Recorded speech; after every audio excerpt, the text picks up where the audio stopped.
stars. Fly without boarding pass. Couldn't catch me, I'll be moving fast. Call me a shooting star. Let them know who you are. Flying up in a bar. Wish on a star. Time to show them who's in charge. Call me a shooting star.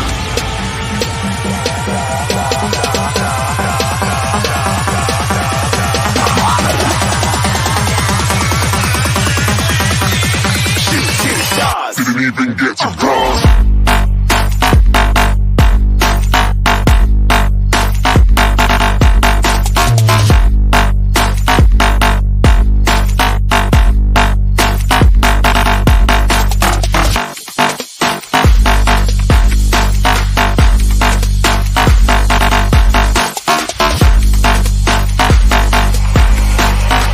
I said I'm moving too far. Get to class.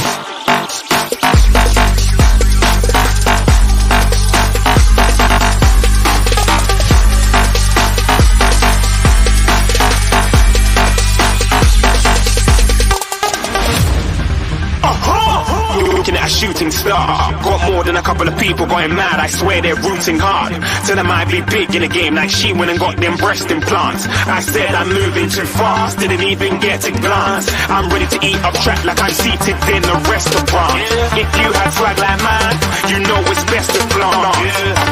We aren't hating because you aren't. Shining like it's neon. Rock like Kings of Leon. Shooting stars across the galaxy. I stand out, so don't be mad at me. Infiltrate, I'm with my strategy. When I turn up, they might just have to leave. Shooting stars across the galaxy. I stand out, so don't be mad at me. Infiltrate, I'm with my strategy. When I turn up, they might just have to leave. Yeah, shoot, yeah, shoot, yeah, shooting, yeah, shooting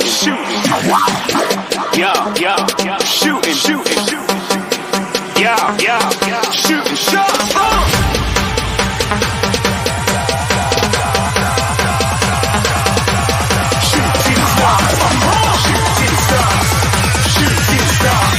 Shooting stars. Didn't even get to cross.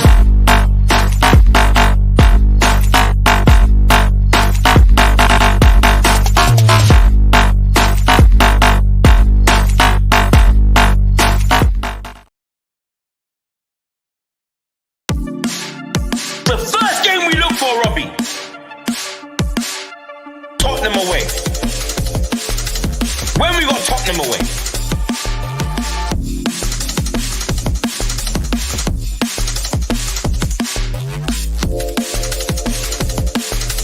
Tottenham away. When we got Tottenham away.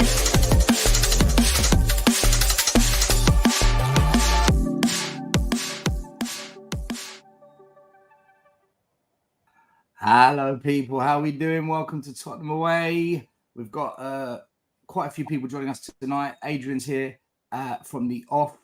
And, well, what can we say? We played Brentford. We won 3-2. We're fourth place in the league, 3 points behind Arsenal, 8 points off of first place. It's all to play for if top four is your thing. Champions League is definitely on the cards.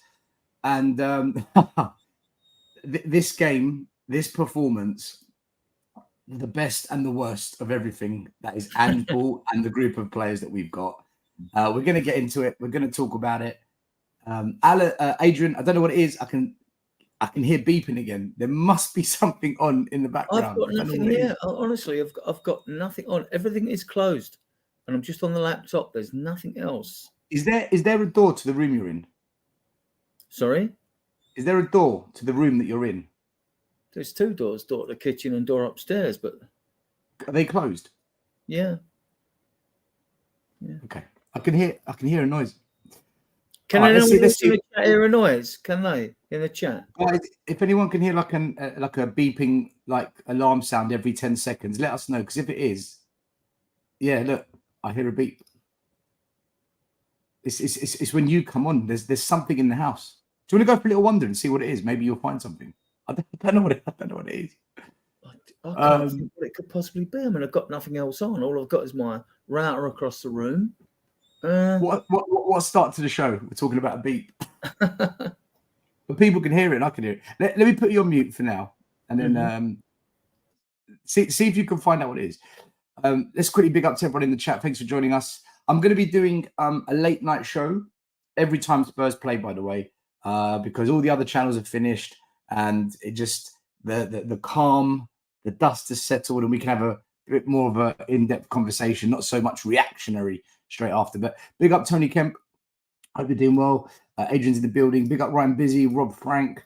Dan, I've sent you the link if you want to jump on. 3WS Sports in the house. Fat and fit 40 plus. Loving that. Stay humble. Big up to you. We've got Tot Spurs. Swifty. Get Arteta fraud out of my club. Cold shot. Big up to all you guys. Mark, how are you doing? Lee Enigma, one of our own. Shamu, how you doing? John George, JJ, hope you're all well. We've almost got 100 people in the building already. We've only been going live 5 minutes. Smash a like, subscribe, and all that good stuff. I hope you are all well. So, Adrian's gone to find the beep. I don't know if he's found it. He has. If he hasn't, he hasn't. Adrian, the beep's It might gone. be my smoke alarm. I mean, I don't know. I mean, so I've moved it down. I've got a loose one. I moved it to the end of the room. So can anyone hear a beep now? Yeah, still there. Well, that's... Yeah. Listen, Adrian, I'm going to keep you on mute. Try and figure it out. I definitely want you on the show, but it keeps beeping. It's going to be difficult. I'll let you try and suss it out. Listen, I'll give you a few minutes. I'll let you suss it out. I'll let you suss it out. Give me the thumbs up when you think you've sorted it. Dan, how you doing, brother? You okay? Yeah, mate, how you doing? I decided I'm going to do this from bed instead of sitting in the kitchen and being bloody cold. Yeah, mate, you do wherever's best for you. Big up, Lee. Hope you're doing well. Just jumped in there. Simon Davies as well. Big up to you as well, brother. So, look, let's get into it. It was a win. It was a needed win. We had to get that win because if we didn't, the pressure going into the Everton away game would have been pretty big. And it does push us into the top four. The starting lineup, Dan, when you saw it, back four goalie was pretty much the same. But the big change was Skip came in for Højbjerg, Kulu taken out of the midfield, and Maddison started. Kulu started out right. Johnson dropped from the team, put on the bench, Richarlison and Werner. So the big changes were Kulu out wide, Johnson dropped, Maddison in the Kulu position, and Skip for Højbjerg. Was that the right call? Were you happy with that? And do you think that it was, still there, Adrian? I haven't got a clue what it is. I can't hear it myself. Only on Tottenham away does this happen. Only on this channel does this happen. I swear to God. It's an alarm in the house. It's not. There's like a beeping alarm somewhere. It's either a microwave door's open, or the dishwasher, or the washing machine's finished. It's something warning you that something's done. Yeah. Or a battery dying. It's a random little. There it is. Yeah. And then it's quiet. It's gone. No, there it is. There it is. There it is. Dan, starting 11. Right. Do you think before watching the game? So obviously we know how the game played out. When you saw that starting 11, were you yes? Thank God, thumbs up. Was there anything you would have changed? What was there to change, really? As long as Johnson come off, I was pretty much happy there. Still, this might sound like the crazier one, but the one I would have loved to do is stick Dragusin out on the right and put Porra up as the winger to get some decent crosses in. But that's just my one that I would love to see happen. But I think he got the idea right, really. I mean, after what happened to poor Højbjerg in those last 20 minutes, after having an okay game, he had to come off. He couldn't start. And I thought he put the best he had on, basically. And I was a bit sceptical with starting with Maddison for the fact of he's only just fit and going in a game like Brentford. You do know in a game like Brentford, people are going for kneecaps, people are going for ankles. It is going to be rough and ragged, and it was. That's the only thing I was a bit funny about. Do we start Maddison here? I was actually quite shocked that he stayed on the pitch for like 85 minutes. I think I would have took him off after 65, tell the truth, just out of a safety thing. But apart from that, yeah, what other options really did he have? And I think he picked the right team at the time. I was pretty happy with the starting lineup. I don't think there was much more he could have done. I think that's probably the best we've got right now. The only thing I would have maybe changed is given Brian Hill a chance, because he hasn't really had enough chances in my view, although I don't rate him, so it doesn't really matter. D-Trix, big up. Hope you're doing well. When you saw the starting lineup, D-Trix, when you saw the starting lineup, what did you think? Was it the right call for you, or would you have gone with something a bit different? I would have played 3 at the back personally. Other than that, I was happy with the players, but I wasn't happy when I saw Kulu on the wing. I wasn't happy with that. Who would you really don't like him at the moment, do you? No, I swear, Dan, I'm not trying to be biased, but I swear to God, he's been the worst player, arguably top 3 worst player this season. Him and Johnson. Who would you have started out wide then, D-Trix, instead? I wouldn't play with wingers personally. Oh, so 3 at the back and the wing backs are like the wingers. Yeah. Okay. That's what I would have done. But I know he's not going to do that, so I can't complain. All right. Adrian, fingers crossed. Let's see. And one more thing. I told you about Udogie. He's not ready. I told you guys, and you guys cussed me on the comments. This guy's making too many mistakes. Too many. Listen, we'll talk about Udogie and a few other players. Don't worry. It's definitely something we need to talk about, because that's the second time he's made a wild back pass. He did it against Chelsea Actually, as well. Third time. This is the third time. Second time he's been penalized. Last time it was Vicario saved his ass. Fair play. 3 times he's done it. Adrian, I can't hear the beat. So I don't know what you've done, but it's gone away. Can you hear me? I can hear you. Do you know what the beat was? Tell us what it was now. I need to know what it was. It was the fridge door was slightly open. The alarm was going. There we I go. couldn't hear it. I couldn't hear it. How can we hear it and you couldn't? This is it. Do you know why? Because you're on the rum and coke and I'm not. Yeah, exactly. It's probably it, yeah? I'm celebrating, yeah? You're celebrating. What was actually... Listen, I've got my Sabutio mug. Okay. What we see tonight, you was at the game. I suppose Dan was watching and D-Trix was watching. Big up to the panel in the chat, by the way. Great to have you guys following us since late at night. Murray as well, another superb guy. I just thought it was the best and worst of Ange ball. To score 3 goals in 8 minutes, great.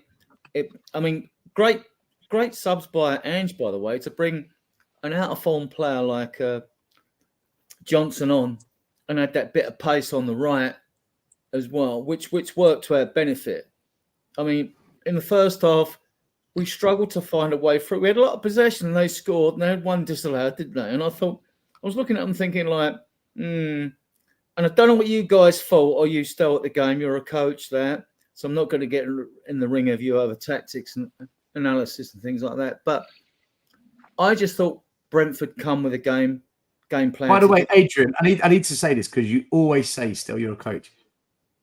I'm a coach. I know a thing or two, but it doesn't mean you guys don't know what you see as well, right? I'm not an elite coach. I'm not Pep. I'm not Klopp. No, that's humble of you. That's humble of you, mate. That's humble. I'm being honest because there's times, listen, you guys speak and there's shows I've gone and people speak and there's quite often I'll say to myself, that's a good point, you know. Yeah. That's that. So I just think we need to show in the game we need to show a bit of maturity because he knows what's best. Yeah. This has happened more than once. When teams have come, they know they're going to be up against it. They know we're going to press them like mad, and they want to niggle us. And what happened in the first half was like Brentford niggled us, niggly fouls and stuff like that.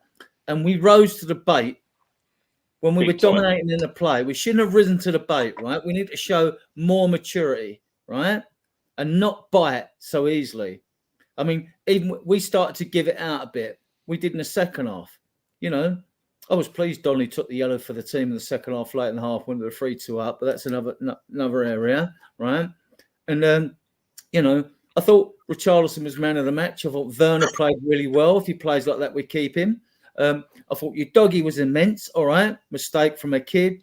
Going to forgive him because I think he's fantastic, man. I really Yeah, do. but come on, mate. Immense is the wrong word there. If you're going to rate him, for me, I've got to rate him a 5 out of 10 because of how crap he was, but how good he was.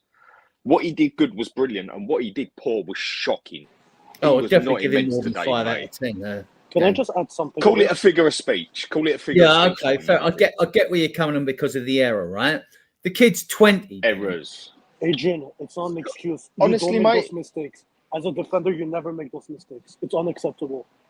Yeah, but he's young. I don't care, boy. You get in. Okay, let me give you a little plus on Ndombele, right? You'll be better. Now, I haven't seen heat maps and stats because I'm not really a stat person. I'm an old school old dog. I'm more of a an eye test merchant, right? So I noticed the way at Man United when you doggy got a few pelters, people in my group as well. Oh, he's over there. The ball got trapped under her feet. Man United scored. And I went, okay, yeah, fine. I said, aren't you missing something? And people are going at me like, well, what do you mean? I said, well, we've got a right centre-back, a right inverted full-back, a right-sided midfielder, a right-sided winger, right, and a number 6 who's supposed to help out everywhere. Why does you doggy have to come over to he's left-sided, right-sided of our penalty area to help out? And not only did he do that against Man United, when we lost in the 88th minute to Man City at home, he did it again. Now, I don't know if they're one-off, so I might be talking crap, right? But I was watching that today. I didn't see it today, right? But I will be watching it because if we've got a weakness, it seems to be that the teams seem to want to attack us down the right-hand side, either have a pop at Porro, who I've given a lot of criticism in the past, right? But who's played really well this season. But we seem to have this where's the intelligent awareness when our players push up? It happened today against Brentford as well. Go, by all means, go and be gung-ho, but time it. Time when you go and time when you stay, who are you up against? Because then with Brentford, we were caught upfield and they start getting us to the break. And they weren't bad, Skip and Bentancur, but equally, because we had a lot of possession, equally, they weren't at their real best, I mean, they were poor. They were poor. I don't think they were poor, Dan. I don't think because we dominated. I just think they weren't. What did we actually dominate? As all we did in that first half was jog around the pitch. It looked better than what it actually was. I think that first half looked quite deceiving. Who was taking risks? Who was taking risks? Who wanted to take risks with the final ball? Maddison probably wanted to chip a few balls. No, I'm not against that in the final third. Maddison, right? And Kulu a few times got close to their penalty area and he put about 4 balls in that didn't quite get to where he intended to do. But at least he tried.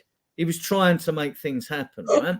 Now, if you look at it cold, you can think it's crap. You know what I mean? And they sucked in everything we had, then put the ball out wide down there, and then scored the goal from us, and nearly done it from 3 other attempts in the first half. 1 second before we go deep in the game, right? Let's just bring up some stats. I just want to bring up some stats, just so to bit of perspective of how the game actually went. So, in terms of possession, Spurs dominated. We had almost 70% possession, so we had more of the ball. Total shots, we had 19. They had 9, so more than double them. On target, exactly the same. Exactly the same. Passes, well, double them, but of course, we had more possessions as expected. Clear-cut chances, they outdid us. Yeah. They had 3-1. That's what I was about to get to. Murray, let me go through the stats, and then you can talk about it. Okay. All the corners, almost the same. Offsides, almost the same. And from a defensive point of view, we had a lot more block shots, a lot more tackles that we won, but they had more aerial duels won. Goalkeepers roughly had to make the same saves. In terms of discipline, it was pretty much the same. So the real differences for me were Spurs had more of the ball, but we've had exactly the same amount of shots on target as them. They had the better clear-cut chances. The difference was we put away our clear-cut chances. They didn't. But in terms of dominating the ball, Spurs clearly had most of the possession. Murray. I will say this about this game. Thank goodness Tony was very rusty, being his first game in months. Yep. I still can't believe he did not score that one chance where basically all he should have had a hat trick. Yeah, he should have breathed on the ball and he would have scored. So we should be thanking our lucky stars that Tony was very rusty, because I still can't believe. Honestly, to be fair, it should have been a draw. I mean, literally, they missed a clear-cut chance, and the stats show 3. I couldn't believe Tony didn't score. Couldn't believe it. Look, that first half was a lie. And then I'll be done. This game really is. I heard someone say this: Jekyll and Hyde of a game, really, because it's just like Udogie, like Dan was saying, like great going forward, horrible going back, but he is young, because unlike Emerson Royale, unlike some other players that I'm like, no, I don't see improvement. That's the finished product. Udogie's still not the finished product, so I'm not worried about Udogie. We all play a bad game.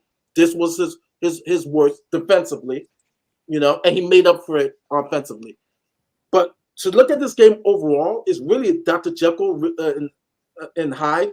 Bentancur, one of his worst games ever in the Spurs jersey I've ever seen. But he would be better. I mean, he's still getting rid of the rust. Romero, a little bit of a head scratcher, but even VDV was like this game. I have to say this. I don't know if Adrian said this. What's scary about playing the high line? There's pros and cons. Today I was scared because of the chances, like playing that high line, and it's for me. I feel mixed emotions about it, and then the last thing I'm laughing about, but who actually played a good game. I can't believe I'm gonna say this, but Skip, and remember, I asked for Skip to start the previous game over. I actually thought Skip was decent. He was good. So, like I said, today we got the 3 points. We'll take it, but it's definitely big time Jekyll and Hyde performance. Like it's yay, nay, meh. Murray, can I just say something? Yeah. You think Skip had a good game because you're so used to a shit performance that you think he had a good game. But in fact, he was actually good. I agree with you, Dietrich. He was better than Bentancur, though. He was actually better than Bentancur today. But Bentancur, he has an They excuse, both got taken off. That's why he got taken off. But Skip actually offered us nothing offensively, and defensively he did nothing. So in fact, he did nothing. So he was shit. Can I let me go to Dan. Dan, what's your view on the game? For me, that first half was a total lie in a lot of ways, because when you're watching that, we've got control. We're passing the ball about. We're even passing the ball forwards. But how could we? At points, we're standing there a bit lost. Like, what do we do? Because they're all standing there in the box. They had us in their plan 100%, and it worked for them. Why? Because every time that we kept piss balling about with the ball, tip tap, what do? Then touching the ball too much and then thinking bang, one of their players gets it down there, 2 of them down the wings. Lucky it weren't a goal. Next time it happened, was a goal. Another time, it wasn't a goal. We could have conceded 3 goals easily in that first half. And we just looked better than what we were for the sheer fact that we had possession. And possession don't win you games. The other thing that really, really pissed me right off about that game, especially that first half, is all we did was jog everywhere. I think the only ones who actually made a sprint on them properly, apart from Van der Ven having to try and cover something, was Werner and even Richarlison trying to go forward. We was jogging everywhere. It was just, I don't know, it was just like a day at the office sort of thing in the first half. Second half, first 15 minutes, I'd say, totally blew the game away. And then what did we do? Good old normal Spurs. All of a sudden, mistake here, mistake there, all goes to shit, and then we're on the back again. And how that did not end up 3-2, 3-3, sorry, I don't know. But we let them blatantly back into the game again. We did not have a good game. We had a good, let's count it, 20. What happens when... We had a good 35 minutes. Yeah. What Brentford did, which can catch you and really unsettle you as a team, is once they were 3-1 down, they got a goal, they're back in the game.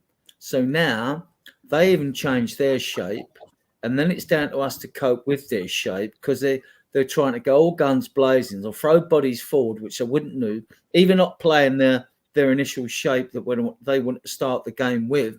So they're throwing so many bodies forward. So now, because it's 3-2 and there's only a goal difference, we have to cope with that. We came out the game, we cope with it just. I get it, but my point is, we put ourselves in that position. It would have been 3-3. So we cope with it just.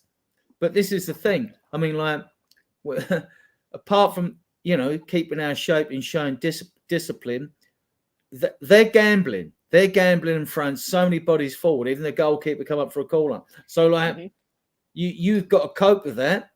Glad I see Dragerson get a couple of headers, actually, which was quite pleasing. but when he came on, yeah.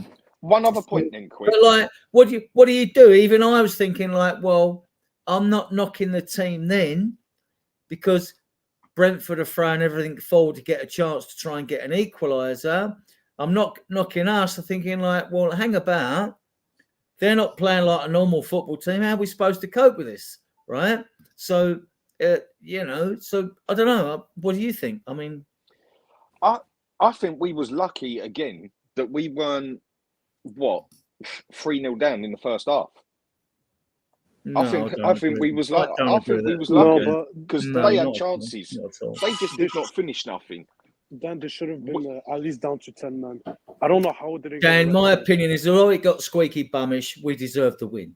We deserved the win. No, we don't deserve the win. I don't think we did. All right, well, okay, that's just a matter. That's subjective. Well, 1 minute, guys, right?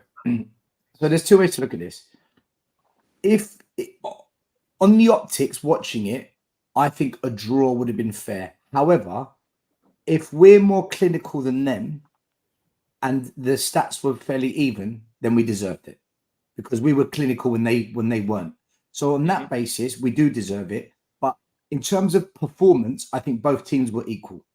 But in terms of we took chances, they didn't, then we do deserve it. Just like when we don't take chances and the other team wins, we say, well, we don't deserve it because we didn't take our chances. Because it was that close of a game. If it was a case of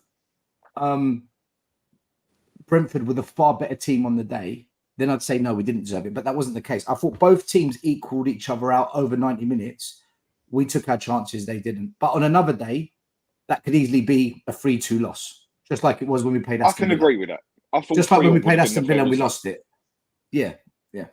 No, I totally agree with what you're saying. And we weren't terrible today, not at all. But talk about make life hard for yourself. And we did it again. And we were we were a mess today, Dan. I don't care who tells me that Doge was excellent today. I will debate anybody on this bloody planet. Doge was not good today. He had moments. And the thing that he gets away with a lot of, now don't get me wrong, I rate this player, and I said at the start of the season to everybody, watch this man. If he ain't the best left back in the Premiership by the end, he'll be the most wanted. He makes a few mistakes just lately that he gets away with because of the good stuff he does. They sort of get pushed aside a little bit. I think some of these mistakes need to start getting mentioned. I said it also, Dan, look, let me come on to you, Doji, because I'm a big fan of you, Doji, right? So am I. No, I know that. I know that anyway, right? Pronounce you, doggy. Listen, I've seen him come across and cover for players, right? And for someone who's 20, he's got a great IQ, great footballing IQ. I've seen him come across when it comes to sniff out danger, and he's been fantastic. And even today, He was trying to drive forward on the left to get us going when we were 1 goal down and all that line. And he's got that stamina and that stride. He seems to get up the pitch in 4 strides, like, you know. Mate, he's an excellent player. I'm not faulting none of it. I think, listen, if he can progress, he's got the odd mistake in him. He's young. I mean, I always thought that Ashley Cole, I hate to say it, for Arsenal, was probably the best left back. Like, I've seen one of the best left backs I've ever seen, apart from Mancini, Cabrini at Juventus years ago. You wouldn't have heard of him. Premiership, Ashley Cole was the best. Even I forget the other left back. I was thinking that Arsenal was very good. I'm willing to forgive him for today. But I was just thinking, like, this kid is so good. All right, got the odd mistake, but he's just a tank. He's just such a powerhouse. Okay, great. Well done to him. I'll give him a Blue Peter badge if he wants it. But he has made some serious mess-ups in the past few games, which have cost us a goal and nearly cost us a goal. But it sort of gets looked over because of everything good he does. Now, I have no problem with Udogie. He is an epic player and he's only going to get better. But you have to pick out the bad points. I'll give you an example. Vicario, he's been absolutely epic. But everyone picked out that mistake he made last week. Why? Because that's what you do. If you win 37 games in the season and lose 1, a good manager still takes the team apart for losing that game and how they lost it. You can't just be accepting all the time because he's been good all season. True. These past 2 games, he has been under his standards. And he has made some serious mistakes. Yeah, okay. All right. And on not Vicario, debating I actually think he's what did you think about Vicario for their goal, guys? Their first goal. I actually thought he went down a bit too early for it. We know, like, Tony had the shot, right? Come back off him. Whether he's trying to guess what would happen if someone else comes in, I thought you could have done better with that, but he's been fantastic. So, like, I'm not gonna, like, be overly critical of him. What did you think about Vicario for their goal? Can I give my thoughts on the game? I've been sitting here for a while. Listen, guys. We'll go through the individual players in a minute. We'll come back to Vicario, Adrian. It's a good question. I do want to come back to it, but yeah, Cube, Alex, have your say on the game as well. Cube, you can go first because you came first. Hello as well. Welcome. Hi. Yeah, no, I think that we were a mess. Thank goodness for, like, I wouldn't even say the entire, like, second half, because I don't even think we were good the entire second half. So I would say, like, thank goodness for, like, 15 minutes or like the first, like, 15 or 20 minutes of, like, the second half. And that's ultimately what won us the game, is that, like, 15 minutes of, like, brilliance that we had in the in that second half at the beginning. We were really sloppy. We were making a lot of mistakes and kind of all over the place.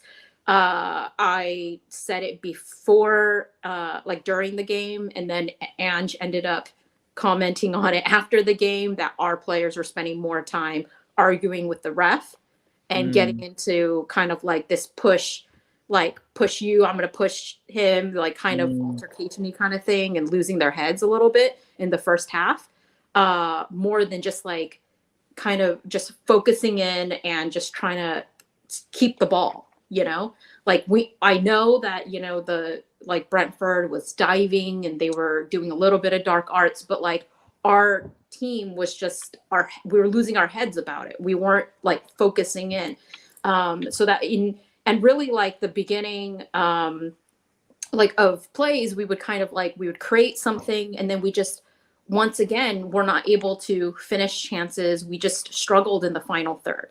And that's been happening. We're just constantly, like, we'll create something. The last couple of games, we'll create something, and we just can't put it away in the final third. But luckily, 14, 15 minutes in that beginning of the second half, I already have this inkling of what Ange told them. He was just like, just go for it, just be bold and just take a shot. And it doesn't have to be a pretty shot. If you're around the box and you're scraping around, it doesn't matter. Just take a shot. And that's how we ended up getting our 3 goals, was just somebody It doesn't matter who, being brave, just going and taking a shot. And at some point, the ball's going to go in the back of the net. Cube, I disagree.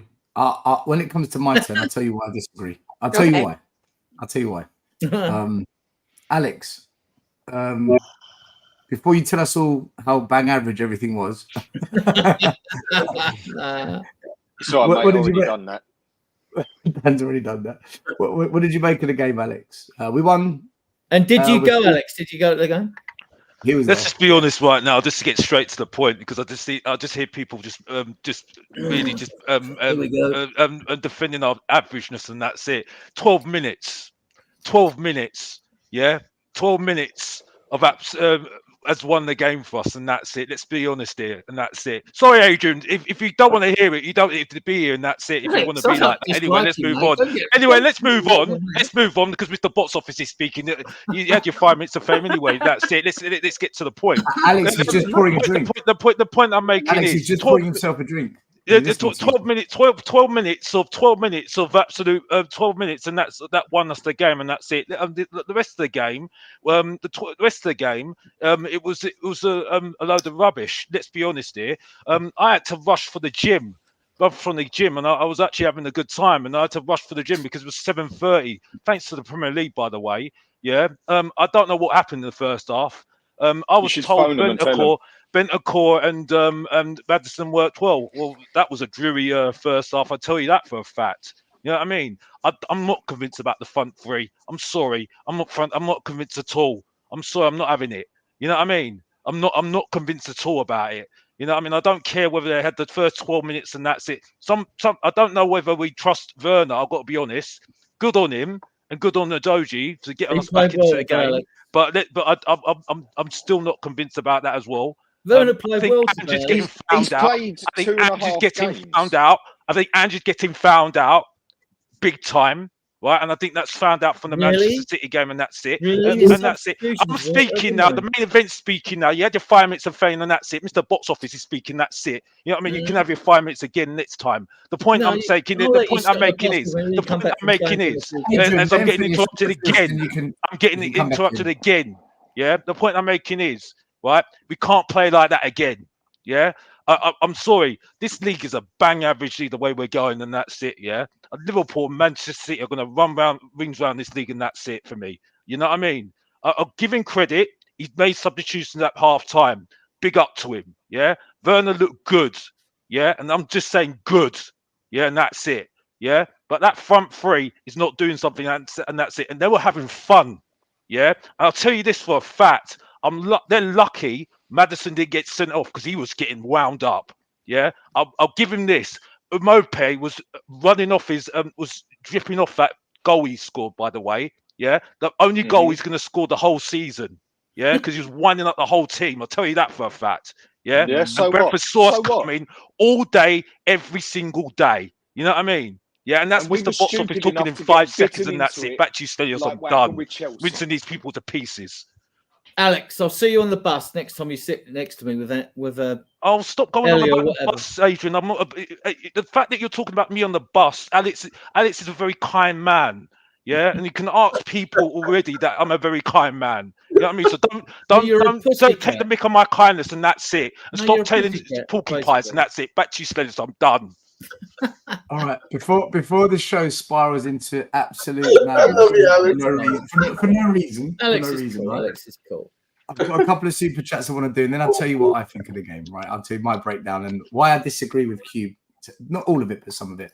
First of all, stay humble. Thank you so much. He says, "Big up the channel, just my bit to support the lads." Thank you for your support. Stay humble as always. Phil P, who's at the game, woo! He says, "Question: have you regretted anything you've done as much as Mope regrets his dart celebration?" Also, it is Spurs' fault. Is it Spurs' fault? We only needed 12 minutes to win the game. Listen, Mope completely got taken to town by the end of the game. When Richarlison scored and he did the darts and he looked at the fans and went, I know. That was quality. When all the fans were singing to Ivan Toney, you should have cashed out. You should have cashed out. That was hands down one of the best banter chants I have heard in football. I thought that was brilliant. the whole stadium. Tony got roasted. Totally. But my take on it. My take on it is, I thought the first 10 minutes Spurs looked good. We were on top of them. We just didn't have the crossing ability from the wide areas, and we didn't have anyone prepared to take a shot from distance. Brentford sat deep. They had us in a low block, and we struggled with it. A bit like what Sheffield United did, and then they psychologically got into our heads, slowing down the game, faking tackles, little niggles, getting in the ref's face, and it's exactly what Sheffield United did to Spurs. It frustrated us. We got sucked into it. We didn't have the mental strength to rise above it, and I think not Andrew's getting found out, but teams have figured the best way to get to Spurs is sit deep, counter, ball over the top or through the lines. And they got into us. They got into us a few times. If they had a couple of their injured players like Mbeumo and there's one other, I can't remember his name, on the pitch, maybe it would have been 2, maybe it would have been 3-0, maybe, but it wasn't. The goal they scored was deserved. It was coming. The offside goal was marginal. The goal was coming because they kept getting in behind us. We saw this against Man United. We saw this when we played Brentford first game of the season. They did the same thing to us. And at the end, they should have won it when it was 2-2 at their ground. And they got in behind Emerson that time. So it doesn't matter whether it's Emerson there, Porro. The way we set up so high, teams are now finding a way to get in behind it. And we need to change the way we play a little bit to counter it, I think. I fully agree, Stel. I mean, what I would say is like... Adrian, let me just finish my bit. Because this is the bit where I disagree with Q. I was about to say, I was like, you've been agreeing with me up until I was like, what are you talking about? So for me, where we got into the game is nothing to do with the substitutions. Johnson being on the pitch had nothing to do with it. Skip and Bentancur going off had nothing to do with it. For me, Brentford shot themselves in the foot. They absolutely screwed themselves. And I want to show you what I mean. Wait, hold on. I didn't say that it was the substitutions. I said nothing. No, you said we were more attacking. Yeah, we in the second half. Yeah, I don't think it's because we were more attacking, because we were attacking the first half. We were slower in the first half. We were faster in the second half. No. So I didn't say that we were more attacking. I said that we were able to just take a shot and just go for it instead of in the first half. I think we would get into the box and just we pass it back and forth Okay. There's a reason that happened, though. There's a specific reason. I want to show you. So, in the first half, a lot of the game looked like this. They had all their players in the box, very compact. We were trying to find a way through them. We struggled, right? This is what the first half looked like. And they had 2 players high up the pitch, Molpe and Tony. And if they won the ball, they pinged it to them and they got in behind because we were on the halfway line. I don't know what Brentford did. I don't know what their conversation was at halftime. But second half, this happened. Look how high up the field they are. They weren't this high up. And then we broke. Look at the space in their penalty area. That did not exist in the first half. And then the ball comes across and Brennan has got a tap in. Maybe they're just they were like, you know what, we need to kill the game. Yeah. So. But that was a 1-0. Look here. Look how high that defense is. One second, Alex, one second. This defense, look how high up it is again. They're about 15, 20 yards outside their box. They weren't like this first half. So now that through ball, we're in, and then it's a pass into the box. I didn't get all the images. But for me, what I felt happened was, the big difference was Brentford stopped doing what they were doing so well in the first half. And that worked into our hands. Listen, I'm taking nothing away from the people that scored goals. I'm taking nothing away from the people that made those runs. Because when another team says, there you go, you got to take it. And we took it. And I will give credit to our players who did that. But the only reason for me Spurs got back into this game is because Brentford shot themselves in the foot. But you still got to take the chance. That's what I saw happen. And I sat there and I was saying to the guys next to me, Brentford, look at the space if we get in behind. A bit like Man City. Do you remember when Timo Werner was making those runs and we weren't giving in the ball? Mm-hmm. Right. The chances were there. We just didn't know what to do. And Man City are much better than Brentford. If Brentford sat deeper, I think we were in big trouble in that game. I think we were in big trouble. Look, we were in trouble already. We were booing. 3-1. Yeah, but 3-1, it's a different game, Alex. They're screwed. They were booing us at half time. I was sitting next to people that were just there were people booing. They were just having a go. They were just getting fed up. You know what I mean? So well, I think maybe they were trying to, because it was 1-0 at the time for them, but like they're probably trying to kill the game. You know what I mean? They're like, we need another goal. Like they're like, and changed the game. His subs changed the game. But Cubed, hold on a minute. But Cubed, if they sat deep, we push up naturally. You keep Tony and Mupe up. Keep doing what we did in the first half. When you win the ball, ping it to them and see if they can get in behind like they did. I just feel if they stuck to their game plan like they did first half, I think we were in trouble. I think maybe the reason was what you said. Maybe because they went for the kill and they pushed up. Listen, that invited us in. Spurs is one team you don't give that space to, because if we find it, we're actually good at it. We're actually good at sorting that out. We're actually good at that side of the game. That's what I felt. I think the thing that helped it, Ange changed the system. He saw it weren't working. Now, taking Skip off is one thing, but having the bottle to take Benton Kur off is another thing, especially when you bring on Højbjerg and Johnson, who we've all been ripping into for fair reasons, He changed his style. He changed his formation. He changed it to a 4-1-4-1. Our tactic was the same, though, Dan. The system didn't change. He stuck Kulusevski behind with Maddison, and the pressure that was coming on them there, I get the point that Brentford changed their style as well. They came out thinking, we've got them, let's take them to the cleaners. And that rolled straight into the way he done it. But with Højbjerg sitting back, basically being a third defender at times, as he did on a couple, that also gives more space for Porro and Udogie to start legging it up front, because we've then got free covering ourselves at the back, because he blatantly brought Højbjerg on just to be a DM, basically. And credit where credit is due, I think Ange got it right on how to change the game. And I personally think Brentford played into it. And then they realised it after a matter of 7 or 8 minutes. Like, but Dan, we didn't change the game. We didn't change the way we played. The only thing we did different second half, from a tactical point of view, was we played much faster in the first 15 minutes. We played at a much faster pace. That's the only thing we changed. In terms of how we set direct passing, I thought there was much more direct passing instead of just tip-tap every 5 minutes. Because the space opened up behind. We never had that space bit. That's what I'm saying to you. For me, Brentford gave us that space. They never did that in the first half. Not once did they do it. And I don't know why they did it. Dude, I don't know why they gave us that space. But I do think Ange had a big part of that. Sorry? I think he made a good tactical thing, but let's be honest here. I think Still is right there, because it was a bit weird the way that we just completely whipped through them in the second half. I will give some credit to Udogie, because I watched the goals back, because they don't show the goals when they're after full time. And I do feel that some players did step up, but the thing is though, Brentford straight away realised that they're going to get thrashed, and they knew where to stop the supply, and they put someone on the left hand side, and then they went back. We went back to type again, and that was it. And we just got nervous again. You know what I mean? And I've never seen our defence, even though I was impressed with the defence against Man City last week, and I just think we were just awful in defence this week today. I don't know what was going on. Their tactic was, even from their goalkeeper, was the long ball out to a wing, right, to try and get an overload 2v1 on a wing on the left or right to get us. And actually, it did work quite well for them. Our problem was, to me, when I'm saying our so-called inverted wing backs, right?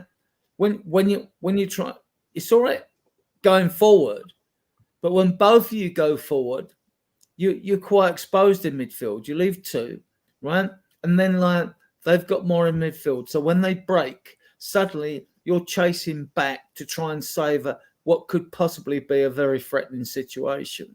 And that happened quite a few times during that game. If you other guys disagree with me, just saying. It did. You're spot on there, to be honest with you. Too much for my liking, to be honest with you. I thought they were getting scared of Tony, and I didn't think Tony was that scary, to be honest with you. You know what I mean? Ivan Tony. He was rusty. So Phil P, I disagree. The speed did not unlock the space. It didn't unlock the space. The space was there. If you look at the first half, we had the ball. We were going left, right, edge of the box. The issue was there was no space to exploit. So either you need someone that's going to take a good shot from distance, or very rapid, quick, one-touch triangle passing in the box, and then you're through, or someone that can take on a man, and then you get the overload. None of that was happening. There was no space to exploit. There was space to exploit second half. It's got nothing to do with our speed of play. Brentford gave us that space. I don't know why they did it. Maybe it's what Cubed and others have said, because they were going for the second. If that's their reason, very naive from them. They deserve to lose then. That's very naive, because they had us. They had us up until that point. But look, again, it's just my opinion. But you show me where we had that kind of space in the first half. Go and watch the first half and show me there's the space. We didn't attack it. I don't remember seeing it. They sat back and countered. Basically, that is exactly what they did, wasn't it? Dan, they had us in their back pocket first half. We didn't know what to do. That is what I said at the very start. Yeah, they knew that we was going to come forward and that. Maddison could have got sent off. They knew that we was their going to players come should have got sent off. One of their players. Everybody knows. Oh yeah, what's his name? Spurs are too tippy tappy. Everybody knows it at the moment, and everybody knows there is only one person there who can really make a clinical direct pass, who will take that chance of making that pass that could only 20% go through, whereas everyone else only do a pass if it's got an 80% chance of going through, was Maddison. And he tried. And he was not playing well as well, Dan. He wasn't playing well today. Right today. No, he played well in the first half. He wasn't in the first half, Mel.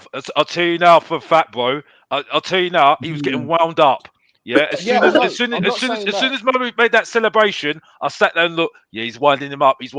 And all first half, he was getting wound up all the time, and he knew he wasn't playing well. He knew it. I watched him. I was like, he's just getting wound up. That's his problem. He's got to learn to keep his head together. Then, yeah, I know. That was one thing that got on my nerves. That they managed to get underneath the skin of the players and nearly do what Chelsea done to us. That was what worried me. Overall, he had an okay game. I mean, what do you expect? He's been out for how many months? 3, 4? 4? Yeah, but the point I'm making is come back on. I think Maddison was our best midfielder on the day, from what I saw. Out of all of our midfielders, I think he was our best one. Yeah. Well, in the second half, maybe he saved us, but I think that was down to the fact that it's just the momentum. That was it for me. You know what I mean? I think he disappeared in the second half. At the end of the second half, he always looks forward, Alex. He's always looking for that forward pass. Yeah, I know, but he's one of our best midfielders, so you expect that, those Stelios. You expect that. Let's see Cube say what she's got to say, please. So, he was. I think that he was our best midfielders today. But that being said, that standard is so low for today because our midfielders were not good today. Yeah, but that's not what I'm saying, though. Saying like, oh, well, he was our best midfielder today. Okay, but I don't think our midfielders were very good today. So that's what I'm trying to say. Better of the bunch, but they weren't good. That's what I'm trying to say, CQ. That's what I'm trying to say. Because, that's what I'm trying to say before I got rudely interrupted. Not you, but the point I'm saying is that yes, I'm fired today because I'm not taking it from anybody today. I'll tell you that for a fact. I've had my minerals. Let's just say that. Not you, CQ, by the way. But like I said before, I just think he was lucky to stay on the pitch. And I do feel for him because Mopé was doing a number on him. He was doing a number on him. I'll tell you that for a fact. Yeah, he was just I thought they were quite lucky to keep 10 men. Yeah. A couple of times but they were costing the game down. The referee was rubbish today. The point I'm making is, Dan, they were playing the game. You could see from as soon as they got that goal, you could see exactly what they were trying to do. You could see that we were just walking into it. And I was sitting there thinking, come on. I said that right at the very start. That's exactly what I basically said. They had a game plan and we walked straight into it and they just stayed back, let us tippy-tappy about. And this is why I said the first half was a complete lie. We didn't look good. We looked lost. We was jogging everywhere. What do? Right, we're on the outside of the box now. They're all standing there. They're basically saying, well, come on, boys, bring it on. And we're standing there like thinking, how do we do it? And it was blatantly obvious. Dan, can I ask you a question? On the counter. Dan, I want to ask you a question, right? Go for it. Very quickly, Phil P, thank you for your super chat. He said, Cubed, you had me at hello. We held our nerve. Woo! There you go. You're getting some love from the chat. Big up Phil P, who's at the game today. Do you think, Dan, and everyone else can have their say as well. We'll go to Murray after Dan because Murray hasn't had a chance to speak too much yet. Do you think it's great when there's space and the players can run and cross it across and someone's at the back post for a tap in? Great. But do you think we are suffering at Spurs? Listen, Brentford are 15th. They're in a relegation battle. It shouldn't look like this, guys. We're the home team. This is like playing a Burnley, a Sheffield United. We should be putting these teams to bed. Do you think we're suffering at Spurs from not having wingers that can dribble past a man? Do you think this is a problem, Dan? And if so, what do we do? Because we've got Timo, we've got Brennan. I don't know what Solomon's like. We haven't seen enough of him. And Kulu, who lacks the pace. What do we do if you think this is a problem? So the first thing I'll go. Mara, come to you after Dan. Yeah. First thing I'll go with, because I've probably got a little bit of a longer comment on this one, because it goes back further than that. I think the thing that I just can't get my head around is that we're willing to take so many chances in defence. I mean, the way we play out of defence sometimes, when I just think just kick it. But no, he has to put it to the man in front of him with two men next to him and that. And we take all the chances in defence. Yet when we go up front, oh no, we'll play the safe ball next to us or we'll play the safe ball back. That's true, actually. That's true, you know? And it is actually really starting to piss me right off. Because when they get up front, you think, right, take that chance with that man in the middle there like Maddison would. But we don't. But in defence, we take that chance. I mean, talk about back to front. That's an understatement. I can't get my head around it. It's just weird. I can't answer it. I don't know why.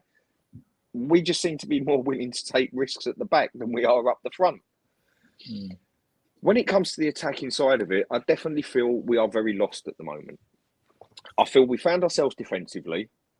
Midfield, when it all comes back together, I think we found ourselves midfield as well. When everyone's back on there, when Saar, Bentancur and Maddison are on there, I think we'll be fine. Everyone knows I love Basuma, but for me, he's lost his place at the moment. When it comes to going up front, let's start with Tim Werner, yeah? Now, I've heard him get a lot of stick. Now, I've never rated him highly as a player. I've never thought he's a poor player because he didn't have a bad first season at Chelsea. And a lot of people saying we only got him just to pass the time. Maybe we did.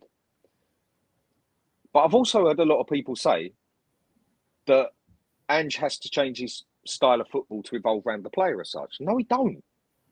In some aspects, Tim Werner was the perfect man to get in that position. Why? Because he's perfect cover for Son. Like I said in the last one, because he plays exactly the same style of football as Son. He's just not as good at it. As I put it, he's a poor man's Son. But he plays exactly the same way. He plays an inverted winger or even an inverted forward. He just doesn't pull off the stunts as good as Son. So, there's nothing to settle in with him now. He'll settle into that quick. He'll settle into our system quick because it plays that way and we play his way.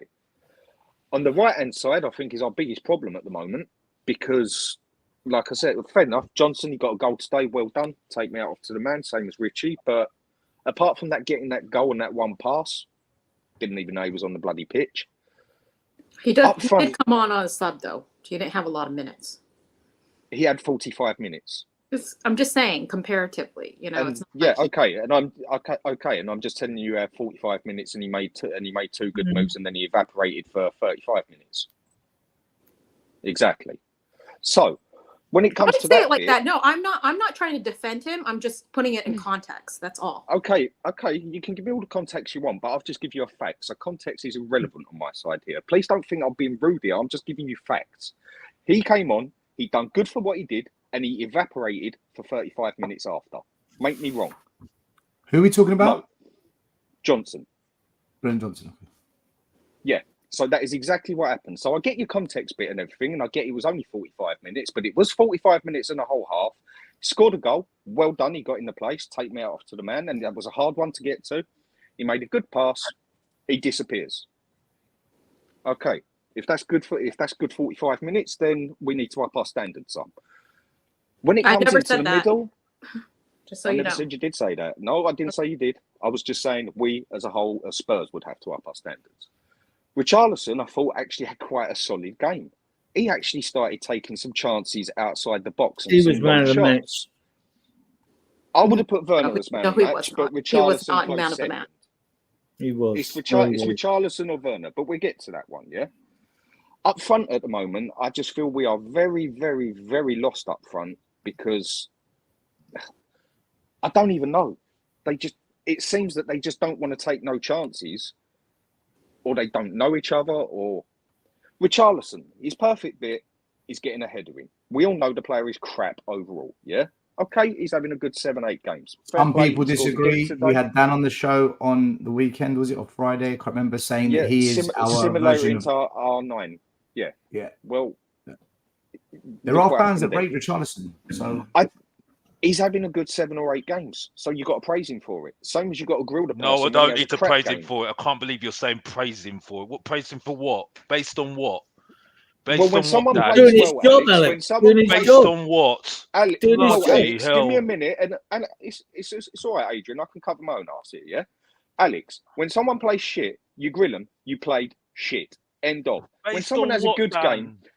Based on what? If you let me finish, I'll tell you. I'm letting you finish, but you're saying to me that you're saying that let you're him finish, Alex. Let him finish. No, I'm not letting him finish. I'm letting him finish. Adrian, you don't need to tell me what to do. I'm letting him finish. I'm saying to you, based on what? But you're not letting him finish. Adrian, I don't need to talk. You don't need to talk to me. Adrian, I'm talking to Dan. Why is everyone on edge? Why is everyone on edge? No, I don't know why people are telling me at the moment. Dan, tell me what to tell me then. Tell me then, Dan. Adrian, I'm not talking to you. I'm talking to Dan. Adrian, I'm not talking to you. I'm not talking to you. I'm talking to you. You should have respect and I've muted you both. I've muted you both. Calm down. Listen to me. Right, listen to me. The people watching can't hear us when that happens, right? Let Dan finish. No. Dan, you're going to speak, and then once you're finished, then Alex and Adrian can have their say, right? So, Dan, go for it. Finish off what you're saying. Sweet as. Right. So, Murray's after. Sorry, Murray's after. Sorry, you're right. Murray's after. Sorry. Sorry, Dan. And we all know he's been crap. But for his past 7 games, he deserves a bit of praise because he's upped his gear a bit, and he's had all right games. So you give him that bit of praise. Same as what I say about Vicario, who's had an epic season, but that fuck up he made cost us a goal. So he has to get it in the neck for that. But you don't have to run him down to the ground for it because he's been that good. Adoji, he's been brilliant for us. But past 3 games, I think he has been bang under his skills, and he's also cost us goals. Richarlison, the reason he deserves a bit of praise at the minute is because he has played better. So credit where credit is due at the end of the day. I can't stand the player. I think he's useless. I think he's awful. But past 7 games, he has shut a few people up because he scored a few goals. So that's where the praise comes in. I praise someone when they do good. I won't go and give someone I just meet randomly respect, because respect you got to earn. He ain't going to get my respect as a player because he hasn't earned that yet. But at the moment, credit where credit is due. So tell me that he has not earned one single thing in 7 games that deserves that bit of, do you know what, Richie? We know you're shit, but fair play, brother. You've done all right. Your turn, Mr. Box Office. No, sorry, it was the fella next to me. Sorry, my bad. I'm going to go. My bad. Yeah. Let Mario just go, yeah. Then Alex and Adrian can come. I'm as the window closes, I've already come to resign that that this front line, it is what it is. I know yesterday people were rooting for South Korea to lose. I mean, it's gotten to that point, which I think it's sad to do that, because we should all want our players to succeed with their national team and go as far as they go. But we know that we've been put in this position. I don't have to mention the chairman who has put us in this position. And right now, it is what it is. The question I had before coming in today, and we played Brentford, is this forward line good enough to solidify the top 4? I look at the other teams around us, and I'm like, the Premier League, in my opinion, not that great. The cream is at the top, City, Liverpool. It's not that great that we will probably get away with this forward line and get the 4th spot. And so that's not saying much. Going forward, and like I've said this before, I will criticize the president, the mayor, even my pastor. Right? No one is immune to criticism. If these are Ange's boys, I'm talking about Johnson, and he scored a goal today. He might score the next game. It may be his purple patch or whatsoever. Just like with Richarlison, and I agree with Dan. Hey, I got to give credit, even if it's Richarlison's purple patch. You got to give credit. Is going back to Ange this summer in improving this forward line. Because if we go with this same forward line going to next season, then I have to question Ange. Because as of now, I do not rate Johnson. I don't rate Solomon, right? I don't rate Timo, other than I said this to you still. He was probably behind Sonny, our best passer in the forward in the forward line, and he had a beautiful assist to Johnson. And Johnson, I mean, had to easily tap in. I mean, if he had missed that, then I don't even know how I would react. So excellent pass by Timo Werner, but it is what it is. It is what it is. And when Sonny comes back, he's going to probably save us. In regards to top 4, because right now we're currently 8 points ahead. If West Ham doesn't win, we will be ahead. And if you believe United's going to come back, and Chelsea, I don't know. Chelsea looked horrible today. So it is what it is in regards to this forward line. They're not clinical today. Bang on, still. All that space. You know what? We took advantage. We're going to score. But when we play the top teams, will we have that? I.e., example, Man City, right? We didn't have that. So it is what it is. It's just surviving these next 16 games to the end of the season. That's how I look at it. Murray, mate, with respect, why don't you rate Solomon? When I've seen him have a few cameos, and I've not seen a lot of him, right? He kept Mudryk, who Chelsea spent 100 million or whatever to get him out of Shakhtar. They both were in the same team, right? When I see him in his cameo roles, he came on that right hand side. He looked good, looked dangerous, looked like a winger who take players on. Yeah, hold on. Let me finish. When I see him, which I thought, I'm now looking at you. Because I like players who move the ball quickly, have got vision, can make things happen, right? That's what I look at these videos. When people say to me oh, you're looking at videos, players always look good. That's not what I'm looking for. I'm looking for something in the videos that clicks with me. Now, when we were away at Burnley, a long way ago, he got 2 assists and he played on the left, right? And he made me sit up a bit. I thought, you're not a head-down winger that goes on, just wants to bang across it in the middle and hope that you get a goal. Everybody says you're a hero, right? You look like you're a player, and he looks like a player to me. I'm not going to write Solomon off, Murray, because to be honest with you, I haven't seen enough of him. Now, maybe you've seen more of him than I have, right? So fair enough, then my opinion is purely subjective anyway, right? I'm not writing him off because, I think this kid, what we noticed with Werner playing today, right? He's on the left. At time he cuts back, but at least he's willing to take a player on. He's willing to take a player on and use his pace, right? And I think, Solomon does that, but the jury's out with my mind. I'm not convinced about him, but I thought, okay, if you get Mudryk out of that shack at the next side, you must have something about you. So, I'm not going to throw him under the bus like fans do. But, that's fair enough. You have your opinion, I have mine. I would say this. Fair point. To give a credit to Solomon, he's the only one who has got it all into Sonny's feet, not once but twice. But despite that, do we actually believe that Solomon is good enough, right? Because I have higher aspirations, right? When I started supporting this club, we had Berbatov, we had Jermaine Defoe, we had even Aaron Lennon, right? These are the people that I grew up with. Then Aaron Son, Lennon. That's a like, bad example, mate. you know, Yeah, but I'll have Aaron Lennon over. I'll have Aaron Lennon over as any of I those would people take that Aaron we've got Lennon already. now. I would take Aaron Lennon now. I'll take But- Aaron Lennon over any of Going them. back to going back to Simon. Go back to Simon.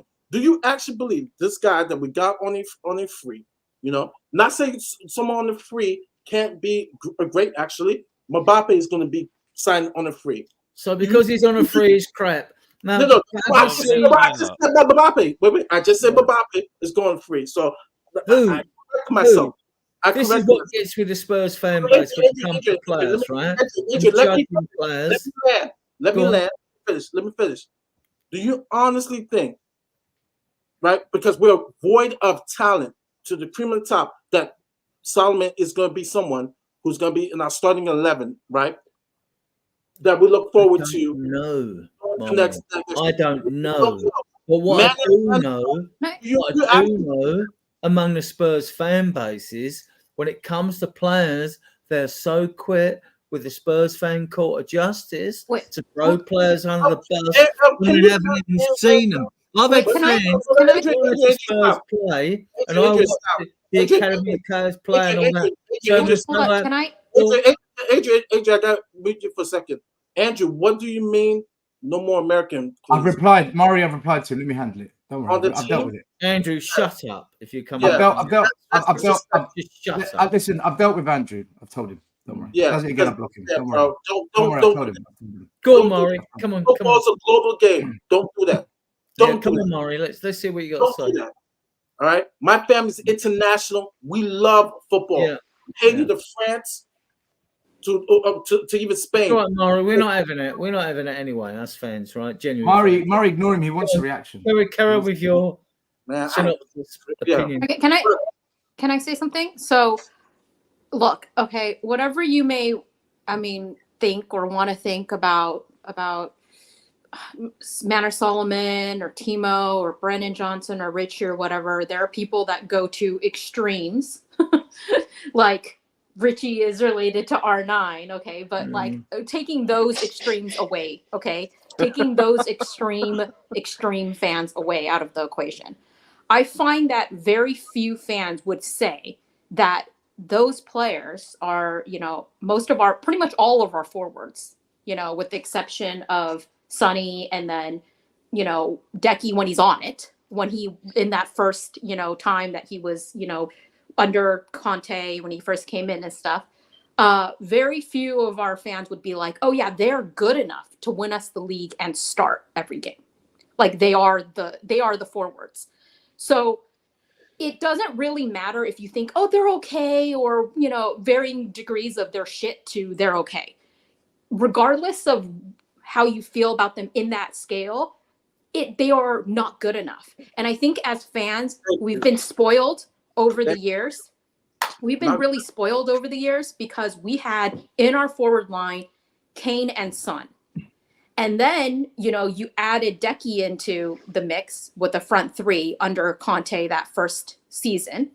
And they were arguably the best, forward line in like the Premier League that season. After Decky came in and he was just feeding balls to Son and Kane, we were cooking. And our problem during that time was that our defense was shit. So now we have a situation where most people, even though they may criticize, Romero for some games, or they may, or Udogie makes a mistake and an error, and they need to do better in certain games and have a little bit more consistency. Most people in our fan base would say that our back line is pretty secure right now. And this is a back line that could, take us to, next level. Right. And now we have this imbalance because our front line is not good enough.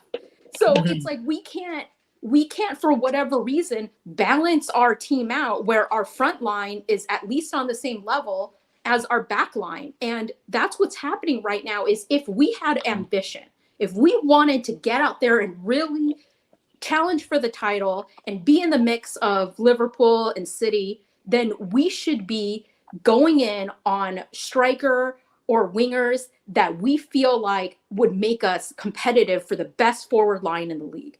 And what we have right now is nowhere near good enough. Not even close. CQ. To answer that, right? And Murray's clapping, and I know like Alex is coming in. Right? We have right after that, like supposed like 400 million we can spend without becoming foul play to like financial sustainable rules or FFP, whatever you want to call it, right? That's fine, right? This is a January transfer window, though. So I'm not going to be too harshly critical on our recruitment team because they've changed all our back five, they've changed all our midfield over like a couple of seasons or whatever. And I think they've done a fantastic job. We've got a great back six with Dragerson added to that. We've got a great midfield, 4 players, Bentacore. You know, you can add Kulusevski, Lacelso to like Saar, you know, and others, right? So like, not knocking it. Our front three is not the greatest, right? We know that, right? You know, but you know, we have money to spend, and in the January transfer window, you're going to clubs that are involved in relegation or they're involved in a situation where they can win trophies, right? And unless they've got a surplus of players in a specific position that you want to bring in, they're not going to sell to you. And if you want to buy that player, you're going to have to pay premium for them. It's not going to happen. I think we've done well. We got Werner in, we got Dragerson in, we got 7 players out on loan, and like Dyer has gone, right? Paris is gone, Kane has gone. I have a question for you. And we got 7. We've done business on 12 players in this window. Now, not Carabao Cup's gone. The FA Cup's gone. Well, how does West Ham, right? So we're a bigger club than West Ham. How does West Ham is able to recruit and pay less than Brennan Johnson for Kudus, who's doing great for West Ham? How is Aston Villa also paid less than Brennan Johnson for Diaby? How those 2 clubs, and we said that we're bigger than them, how they be able to recruit 2 guys who are moving in all cylinders in their I'll answer your question because they got better recruits. Game over. So I say again. They got better recruits. They got a better recruiting team because we went out. You just everything you just said. I don't agree with that, Dan. Dan, I love you, but I don't agree. No, when it comes to players like I agree with you because how are we getting duds as forwards? Because we did a great job with BDB, right? We did a good job with Udogie, right? We did a great job with Saar, but the last couple seasons in getting forwards, right? Sonny only has a few years left. Kane's already gone, right? Who in that forward line is our future? Well, how is our recruiting? Okay, let's turn. Hang on a sec. Sorry to interrupt, Chubb, but let's turn this round. What was every? I'll say every. I can't vouch for every. I'll vouch for 99.9% here. Yeah. What was everyone complaining about? Goalkeeper, defense. No one give a shit about what was happening on up the front. Whether Harry Kane stays, goes, whatever. And that no one was. We said if Kane goes, we need to sort that out. Of course we do. Yeah. Of course we do. But the main thing everyone was bothered about, goalkeeper, defenders. We done it. Right. January window. We should have done something different in the summer we were window. bothered about the attack. We were bothered about the attack. But the main thing people were bothered about was the defence. And what has 90% but we also said where the goals going on? Come from. We said where the goals what have people been going on about? You've got to build from somewhere. So we're building from the back. Yeah, but I agree. I agree. Doing a bad job. Sorry. 1 minute. No. Under Ange, we have signed Veliz, Werner, Johnson, and Solomon. That is nowhere near the levels of the midfielders. No, it's not. And defenders we've signed at the same time under Ange. We've signed Vicario, we've signed Van der Ven, we've signed Maddison, we've signed Dragoos, these are all top players. When you look at the 4 forwards we've signed, there's nothing to say they're of that level. I mean, close. No, I'm not even saying that. And Johnson should never have even been bought And I was one of them who said, this is Murray's argument, though. This is Murray's argument. Murray's argument is saying, what are we doing up front? Whenever we seem to sign forward players, we should have got the defender instead of him. No. We should have got the defender. Why can't we get both? I agree. With the richest club in London. We should With the have got. richest club in London. We should have got. I know that, and I've vouched this out for everybody, that if you go check it up on the past 3 years and that, we had the third biggest income in bloody sport, for God's sake. I'm not just tired of football. hearing about this revenue. But I'm tired. it all I'm goes- tired of these conversations. It's so Then stop boring. supporting Tottenham. I love you. support Dan, Tottenham. It's not me being horrible to you, bruv, because I think you're talking sense. And it's not even having a go at you. You're just talking facts about the behind the scenes. I get it, but I get tired of these conversations because it does We're talking about transfers. It makes no difference to my life now. All right. All it makes is all I want to know is if we're going to get a good striker in, and that's it. And that's all I'm saying is that's it. I'm sorry. Let's just look at signings for a second, right? Let's just look at signings for a second. But I've heard about you. I want to talk about Richarlison. I want to talk about Richarlison because I wanted to get full signing, right? But we'd looked at him. Paratici looked at him. We wanted to go for him. We got him, right? Now, the only reason I mention this is because of what has happened in the past. When Kane come back from all his loan spells, he was 21. Sherwood gave him a game. Van der Vaart said, "Oh, Kane's fucking shit." That's what he said, right? Said he was crap. When Son come from Leverkusen, we cost us 22 million. After a year, Son wanted to go home because things weren't working out. And what did Poch do? He then moved fucking Dele away from Kane as the number 10 and pushed Son more forward, which was more beneficial to Son's game, but affected Dele adversely, in my opinion. It's just my opinion on this, right? Tactically, right? So you have that with players, right? And I just think that Son is brilliant, and you even had, even when he got his 17 goals and shared the Golden Boot. Sorry, Adrian, who are you suggesting that if we wait, we might have the next Kane and Son? That's the point. I don't get it because everyone is talking about this. Like I said before, who are we waiting on to do? Who do I actually think? Seriously, Stellis. Well, yeah. I think because he hasn't been given a great amount of praise, right? And he's gone to Excelsior where Marcus Edwards went before he went off to Sporting, right? Yeah. I actually think Parrott should be given his chance. Parrott. And he's homegrown and he should be given a chance in the team. Now he's been out on loan to do that and he's done okay there. Who do we drop for Parrott? He's not this chance? set the world alight. Yeah, but hold on. The only reason Harry Kane got a chance was for two reasons. One, Sherwood fought tooth and nail with Levy and the football director at the time to not sell him. And secondly, Soldado was having an absolute nightmare. Exactly. The Soldado thing is right. And Adebayor became a Adebayor became a mercenary. I'm not arguing over your Soldado, but no, Adrian, the point I'm making is I can't hear you guys. Adrian, hear me out. You're making the point Parrott should be given a chance. What I'm saying is the only reason Kane got a chance was because the two existing strikers were a disaster. So who are you dropping now to give him the chance? Are you saying drop Richie or Son to let Parrott play? Because we had a reason to play Kane. It's because the existing strikers stank. Our strikers right now, Richie's in form as much as I don't like him, and Son is top draw. So how does Parrott get a chance in this team? How does that happen? Well, because I think not because he should be a natural starter. I just think he should be given the chance of 20 or 30 minutes. And the reason I say that is because although I've watched the academy players play on Spurs play, it's not because of that. It's because he has actually gone on loan and done it. Donnelly looks a great prospect. I mean, Mikey Moore's freak to me. I think he's a freak for his age, right?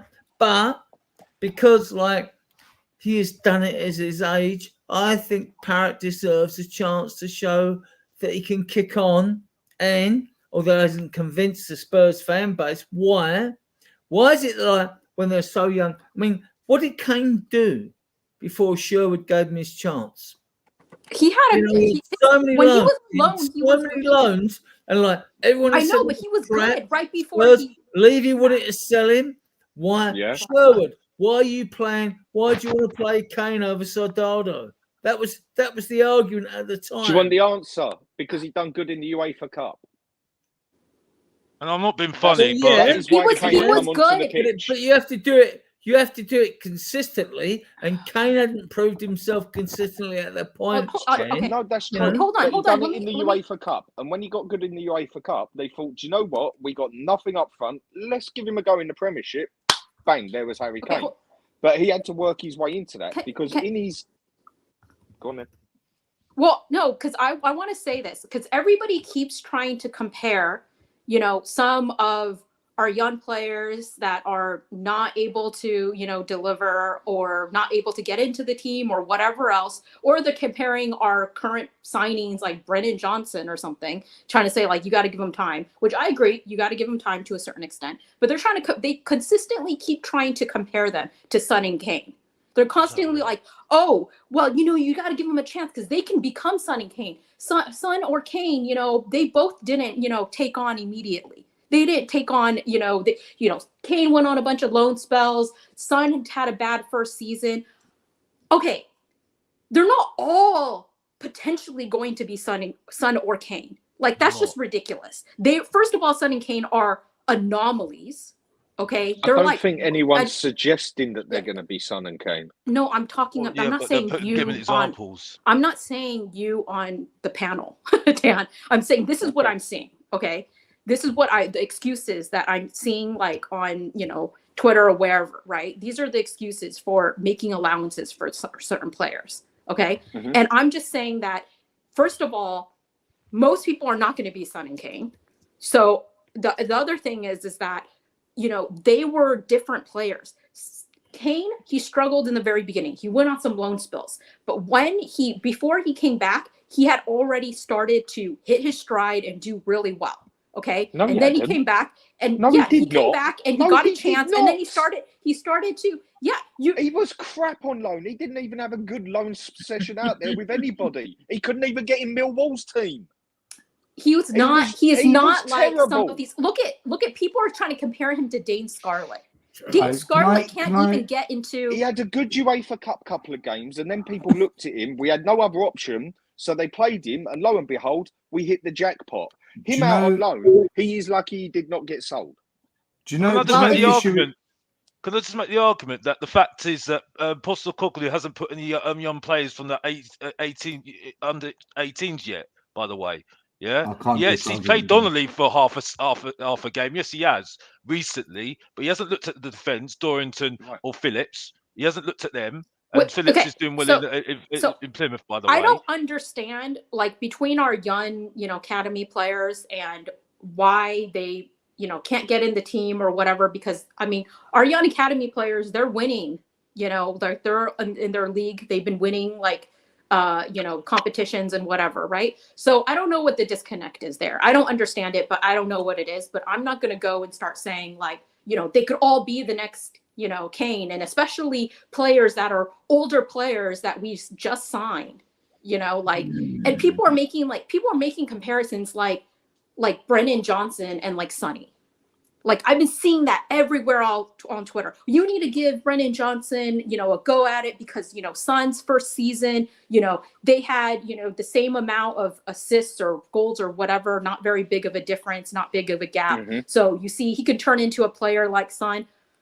It's not the same because Son was already a rising star in the Bundesliga. He was already performing at the high level at the Bundesliga. He scored a hat trick against a Wolfsburg team with KDB in it before coming to Spurs. Then he came to Spurs, and a few games in, he scored. He actually scored early games in, and then in the same week, he scored 2 goals in the same week, and then he got injured. And then he was injured for like a month and a half, and then he was coming back from injury. And then he was adjusting to a completely new league, a new country, a completely new language that he knew zero of. Brennan Johnson has never, ever performed to the level of Son. did when he was at the Bundesliga. Brennan Johnson has never had a master class at the top flight. And I get he's what you been mean. in this country for a while, and it's not the same. And so people are like, look, they're going to turn into Kane. They could turn into Son. Like, I'm just sick of that because it doesn't. You can say, oh, I want to give him a little bit more time. Okay, but why? We'll see how it plays out. Let me But I stop just you here. don't Why are want you sick of that? this Why are you gassing up. sick of that? I'm sick Why of are the you sick of gassing that? up. I'm sick of the gassing up of people Fine, fair saying enough. that. But who are you to state that Troy Parrott couldn't be Harry Kane? How do you know? I don't know. Still don't know. Adrian don't know. None of the others know. I don't think they will be. But how do you know that these players won't come good? And you're sick of gassing them up and everything. Dan, Until okay, we give them a chance, who Dan, knows? can I counter that? Yeah, Can I Go counter for that? it, mate. Go for it. I'll counter it. You're right. None of us know. But what I will say is this. Harry Kane had two coaches that kept banging the drum, play him. Sherwood and Clive Allen. Yeah. Both of them I know. said, play him, play him. No one in our club from the coaching department or managers is saying play Parrott. Yep. I'm not saying the just coach saying- are right or wrong. By the way, I'm not saying the coach are right or wrong because Messi, all the Barca coaches wanted him out. They said he ain't got the height, he can't make it. One coach at Barca fought for him, and how he got his way, I don't know. But if it wasn't for that one coach at Barca, Messi wouldn't have made it. He got into his that he first got team. his way because he had an adrenaline injection. That Oh, was but what it perked him was up, one basically. coach. But it was one Yeah, coach no, at you're Barca right. that stood The stood point by I was him. making. But no one I know making- stands by Parrott to be at Spurs and make it. I totally get it, but the point I'm making is, you don't know what these players are going to turn out to be, and you You're right, none can't of us sit here know. and say they're going to be crap. You can't just say they ain't going to be this, they ain't going to be that. There's nothing because we to just say they're don't going to know. be good, though, is there? There's nothing to I say think they're the going to be problem good. Exactly, but it swings both ways, doesn't it? That's the point I'm making. It goes both Dan- ways. You can't just, But Dan, And until we see some of them play, you're never going to know. But we're not exactly in a situation where we can exactly play them if we want to go for fourth place. But there's been certain games out there which have been won and done, basically, where they could have easily stuck on one or two of the others and given 30 minutes here or there, more than he has done. I tend to agree with you what you're saying, but the thing is, though, I think for me at the moment, the strike force for me is worrying because I just don't think they're just not putting a marker down. I think that's the thing at the moment. I just think there needs to be a little bit more competition. Now, I'm not looking for a star player, but I'm just looking for players that have just got that quality at the moment, that have got that quality to build. And what thing I will say in their favour, there's not that many great strikers out there at the moment. That's what is in their favour at the moment. It is limited out there at the moment. Very limited at the strikers. moment. I also will say this as well. People say that our defence is sorted. I'm not saying that until next season because they need to be better than they are this season. And I don't know. I'm not convinced they're going to do that next season. Yeah, because how easy it was to us to get our defence this season, that can be easier for any other team next season for me in the top six. Do you know what the problem was tonight with the defence? We lost possession too much in areas that they're not dangerous, but you don't really want to be losing it there for a counter attack. Listen, with the front line, the way I see it at the moment, because as soon as the game finished, my phone was pinging off. Stel, you're in the mud. Ha ha ha. Talk to me about Timo and Richie now. What did I tell you about Johnson? Stel, you're a coach. Bullshit. You're a waffle. No. I've got it from everyone. I got it from everyone, non-stop. So I sat there and I thought, okay, this is how I see it. You see, this is the bottom of the league. Sheffield United, Burnley, Everton's, Luton's, Nottingham Forest, Brentford's, Palace's. Richie scored in these kind of games. Mm-hmm. And Brennan Johnson he's got a couple of goals in these games as well. And Brennan Johnson came off the bench against Crystal Palace to set up one of the attacks where we scored, right? Now, when I go to this part of the table, when we played Liverpool, where were they? When we played Man City in the FA Cup, where were they? When we played Arsenal, where were they? When we played Aston Villa, where were they? Against West Ham, where were they? And against Newcastle, where were they? Against Brighton, where were they? The top 8 teams, they did not show up. They did not perform. They did not score. They did not create assists. But Celios, I'm why talking did you... about. No. The point I'm trying to make here is this: our front three. I'm going by this season. Our front three, when it comes to playing the weak teams, yeah, they might create, they might score. But when we play against the big clubs, and they're the teams we need to overhaul if we're going to win silverware, Richie don't show up. Timo, we don't know yet, but against Man United, he had 4 chances on goal. 3, I'll say 3, didn't hit the target. Brendan Johnson hasn't turned up in any of those games. Hasn't delivered in any of those games. So for me, sorry, Marion, 1 second. So for me, the front three are good at the lower level. But if we want to go to the higher level, there's nothing to prove they cut it. Whereas Son, he scores in those games. Got 2 against Arsenal. And he wasn't even playing well still. That's Right, sums it all I up. can agree with that. I can agree with that. He scores in the big games. No. Let me have my turn. The 2 things. Number 1, if this is true, I don't want us signing any forwards this summer. If this is true, I don't want us signing any forwards because if Brendan is going to be our new Gareth Bale, we don't need to sign no forwards. All right, I'll say right here. Number 2, the reason why people are so hard on Brendan, and I'll use Gareth Bale, right? When we signed Gareth Bale from Southampton, right, it wasn't as close as 50 million, right? And Brendan was signed from Brentford, from Forest for 15 mil. I think me and Stell and a couple of people wouldn't be much as harsh. But when you sign someone for 50 mil, more than, once again, I mentioned Diaby and Kudus, I really expect a bit more quality. But I'm with you, Angelo.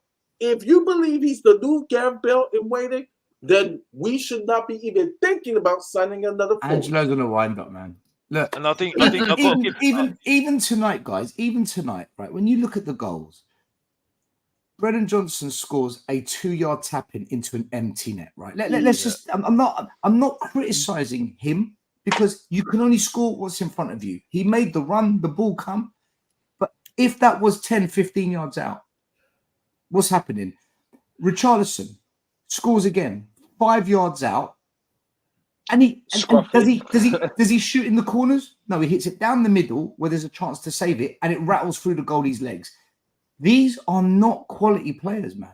If that's Kane, bang, top bins. If that's Son, left foot, bang, bottom corner. I'm just tough on my players.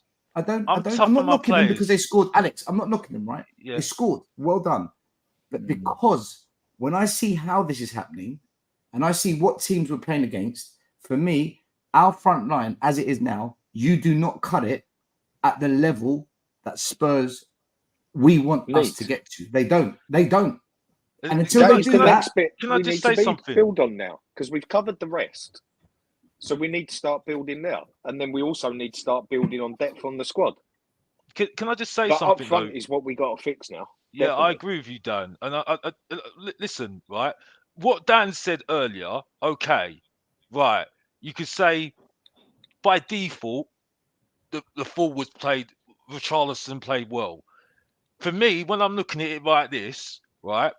For me, I know in the future that it's not good enough, right? That is not good enough, right? If you want to be challenging for the best trophies and that's it, and you want to be competing for your place, if somebody else is better, you need somebody to compete. And I'm not looking for a world-class player here. I'm not looking for somebody who's quality here. I'm just saying that someone's going to be competing for your place, right?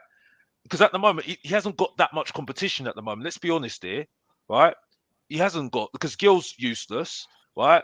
And, you've only got a couple of youngsters in Scarlett who, let's be honest here, is not really going to get a chance, really. And I do feel sorry for the lad.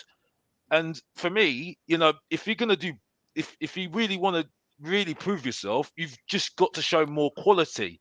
You know what I mean? And unfortunately, I just don't see it at the moment. You know what I mean? I just feel like he's just getting an easy ride because at the moment there's just no competition for him at the moment, and that's where my concern is at the moment. And I'm sorry, that's why I just can't give him credit, because I say, okay, great, mate, you got to do better next time. You know what I mean? Because at the end of the day, I want to see more better for him as a player. This is supposed to be R9 for Brazil, yeah. Well, he's You know what R9 I mean? for us too. He wears the number 9. Yeah, well, Q, that's not my R9. I'll tell you that for a fact. You know what I mean? You know, and the thing is, though, people are saying we're being too harsh on Timo Werner. He's 27 years old. He's 27 years old. You know what I mean? Being harsh. I want to see. I want to see. I want to see I him. have a hit technical the question. Who had the better want... first season in the Premiership, Son or Werner? Well, that's not fair, because Werner joined at an older age than Son. Yeah. That's not the question Son, asked. And the better team. They're both quality players. Werner's Son got injured. Come on, guys. Come on. Let's not get on this. No, I'm just playing devil's advocate here. Werner look class, and we know he's not class. He's not class. We know Brentford are 15th in the league. Adrian, you don't mean that. Hold on. Can I ask a In a question? situation where we start Brentford are 15th in the league. They are 4 points off of relegation. Hold on. They're 4 points off relegation. Let's have it right. No, hold on. I just want to ask a question. Were rubbish. They were weak opposition, and we're guys. Yeah, I want to ask you guys a follow-up question. I'd love it if you guys could all answer, because I really want to know what you guys think. So what is, because now we have all these different options or whatever, because now we signed Timo, and then Maddison's back, so I'm assuming that most people will say maybe Decky is an option on the right wing or whatever, right? So now we have all these different forward options. Who are, after Son comes back, who are your front three? Your starting front three, best front three, assuming all the fitness and, you know what I mean? Like all the front three are fit. Easy. You know, like everybody's fit, right? Your Easy options are Manor Solomon. Hold on. Easy for me. Hill, hold on. Your options are Hill, Manor Solomon, Timo, Brennan Johnson, Richie, Son, and Decky. So these are all your front options, assuming all of those options are fit and ready. And then the question would also be, like, what position would they play? Okay. I'd play with a front four, basically. And what I mean by that is that's what I call a 4-2-3-1. It's basically a front four to me. Yeah, but Dan, we're not going to do that. So stick to what we're going to do then. We're talking about hold on, front three. Okay. Well, either way, Maddison's as my number 10. That's the only point I make. Okay. All right. Then you're going to stick Kulusevski on the right, because even though he's the most frustrating player on the right-hand side, we have noticed of late that Porro's been caught out way too many times with no support on the right, or for Johnson, because he can't get his ass back either. Kulusevski covers him a lot more than a lot of us realised, me being one of those people as well. I really did not realise, no matter how many times Adrian breached it at me, that he does come back and cover Porro's ass a lot. And I was like, yeah, but he doesn't. He holds the ball a bit this and that. Yeah, you actually notice it now. Adrian, you were right. Kulusevski goes on the right for me. Werner stays on the left. Son goes down the middle. Not that we have much option, but not that we have much better option there. At least with Werner, one thing you can say with Werner is we've got a chance there. There's a chance that he can still get his act together. Yes, I would have rather we went out and bought Vlahovic or something to stick him up the front, but we didn't, and that was that.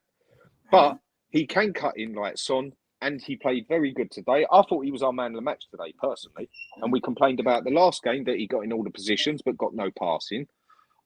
I don't think he's going to turn out a bad player, but he's definitely not something that's going to fix what we need. But what other real options do we have? I mean, for me, anyone who says they'd rather have Richie down the front than Son, each to their own at the end of the day, whatever turns you on. I'm sure that don't do it for me. Kulusevski's the one that's going on the right for me, because Johnson, apart from a little tap in today and in general, I think the fella has been absolutely, it's going to be an harsh word, I think he's been abysmal. So I don't even think there's much option of what to put there, unless anyone thinks they'd do it different. No. What do you guys think? I'm exactly like Dan. I have Timo Werner because I think he's one of the best passers on the team. That's not saying much. Werner, Son up the middle, and Kulu. I don't like Kulu on the right, but I like him better than Johnson. So I have Timo Werner, Son, and Kulu. That's my front three. I beg to differ. I agree with Kulu, but the reason I put Kulu up wide is because when we transition, look, we all hate stats, but these are facts. Kulusevski is the second best player in the Premier League for progressive carries. He can transition. He can carry the ball. No one else. He's the second best in the league. So for that reason, you've got to play him. And Dan's right. You today, the amount of times he dropped back to help cover Porro was unbelievable. So Brennan Johnson doesn't do that. He's too lazy for it. So and I had that debate with Adrian many a time and disagreed with him. And now that I'm not seeing him play there and I'm seeing Johnson there, I'll put my hands up. Adrian, mate, you was right. I think fair play to you, Dan. I play Kulu right, and just based on current form, Richie goes up front and Son goes on the left for me, and I'll do that. But if I drop Richie, Son goes in the middle and Solomon goes on the wide area, because Solomon is the only player I've seen on the wide areas. Yeah, because Solomon's the only player I've seen in this team, the few games he has played, that can dribble with the ball at pace. It's one thing moving with the ball at pace. It's another thing moving at pace without the ball. On the ball, when Timo's travelling, he can't beat a man with pace. Solomon's actually rapid on the ball at pace with the ball when he has to beat a man. So we need someone that can beat a man. I'm fed up of seeing the wingers at Spurs either invert and lose it or stop and play it backwards. The amount of times people screamed at Brennan Johnson, screamed at Timo, screamed at Kulu tonight, take on the man. Because if they get past that man, we're in. They don't do it. Yeah. So Solomon, the few games I've seen him, I think he can beat a man. What he does after it, I don't know. Right? But that's my three anyway. Alex, do you want to tell us your three? It's understandable. I think for me, it would be Son when he's back up front. I'll put Timo Werner, and I don't like him on the right. I don't like the fact that he's just there because he helps Porro, but I think by default Kulu on the right. Exactly. I don't agree with the whole thing because he becomes more a fullback as far as I'm concerned, and I sit by it. I don't like him on the right. Another good thing he does is hold that midfield while the others go past him, with 2 or 3 players crowding him, and push him off and get past them a majority of the time as well. He holds that ball brilliant. Yeah, but you might as well be your striker then, Dan. You know what I mean? Well, why do I want my striker sitting in midfield holding the ball for everyone to run past him? Well, you might as well be your defensive midfielder then. For me, Dan, I'm sorry. I just think for me, a winger goes past their man. That's the thing at the moment. I think at the moment, it works. It works for Porro because it gets the best out of Porro. Great, yeah. The only one who can cross the point I'm making is that people will find that out. And they'll try and counter it because they are starting to figure out what is Ange's system at the moment, because that is too easy. They're going to do that with everything, Alex. Too easy. That is too easy to find out as far as I'm concerned. We need somebody that is going to just get past their man. I know it's very difficult at the moment to find someone who's going to sit back and cover our wing backs, because where our wing backs are inverted or love coming forward so much, we do need a winger that is willing to come back and cover at least one of them. Otherwise, your tactics are making no sense. But fair enough then, Dan. But the fact is, though, right, when Porro's having a bad game, what are we going to do? You know what I mean? How do you mean when Porro's having a bad game? When Porro's not able to do what he's doing, what he's getting his crosses in and stuff, what is Kulusevski going to be doing then? That's the point I'm making. Because the thing is, though, he gets so frustrating. When I'm watching him at the game, he's very frustrating sometimes. Yeah? He can be a frustrating player, yeah. Because the thing is, better as a 10. Alex, isn't that like saying, if our striker isn't scoring, what do we do now? There's no option. There's no choice because we don't have a backup for Porro. We don't have a backup for the striker. There's no backup. And also in defense of Decky, I mean, the thing with it is like he has at different points in time, he's scored goals this season, important goals. He scored an important last-minute goal against City. We don't have, Brennan Johnson that has done that. You know what I mean? Like, we've had him put in, and when he scored the goals were like bangers. Like, he scored a really difficult header. He scored a banger from outside the box. So has been producing things. And we know that there is a player in there because we've seen an incredible player in there in the past. I know that he's not to the levels that he hasn't been. Hold on, he hasn't been good as good as he was before. But we have seen him at a very high level perform at a very high level before. Yeah, but that was a long time ago, Cube. That is his problem. That was a long time ago, Cube. And the bar is low. Yeah. That low is low. Yeah, he's and this is the point I'm making. I just need to see more in terms of attacking football from our players, and that's it. And I just think, for me, I think it's good. It's cool. It's cool that he's defending and he's been defensively sound for Poro, right? But then, like I say, teams will find that out and try and counter that, and that's it. Yeah, and then we'll see the deficiencies in this player, Kulusevski, and that's it for me. I think there's too much defense of this guy. I'm sorry. I just get to the point where I'm just getting fed up of it. Adrian, I understand what you're going to say, bruv. You're going to defend. No, you don't, because I haven't said it yet, right? But let me finish. Let me finish my point, and then you can come in. Yeah, because I'm not going to agree with you anyway. You know what I mean? But I will listen to you. The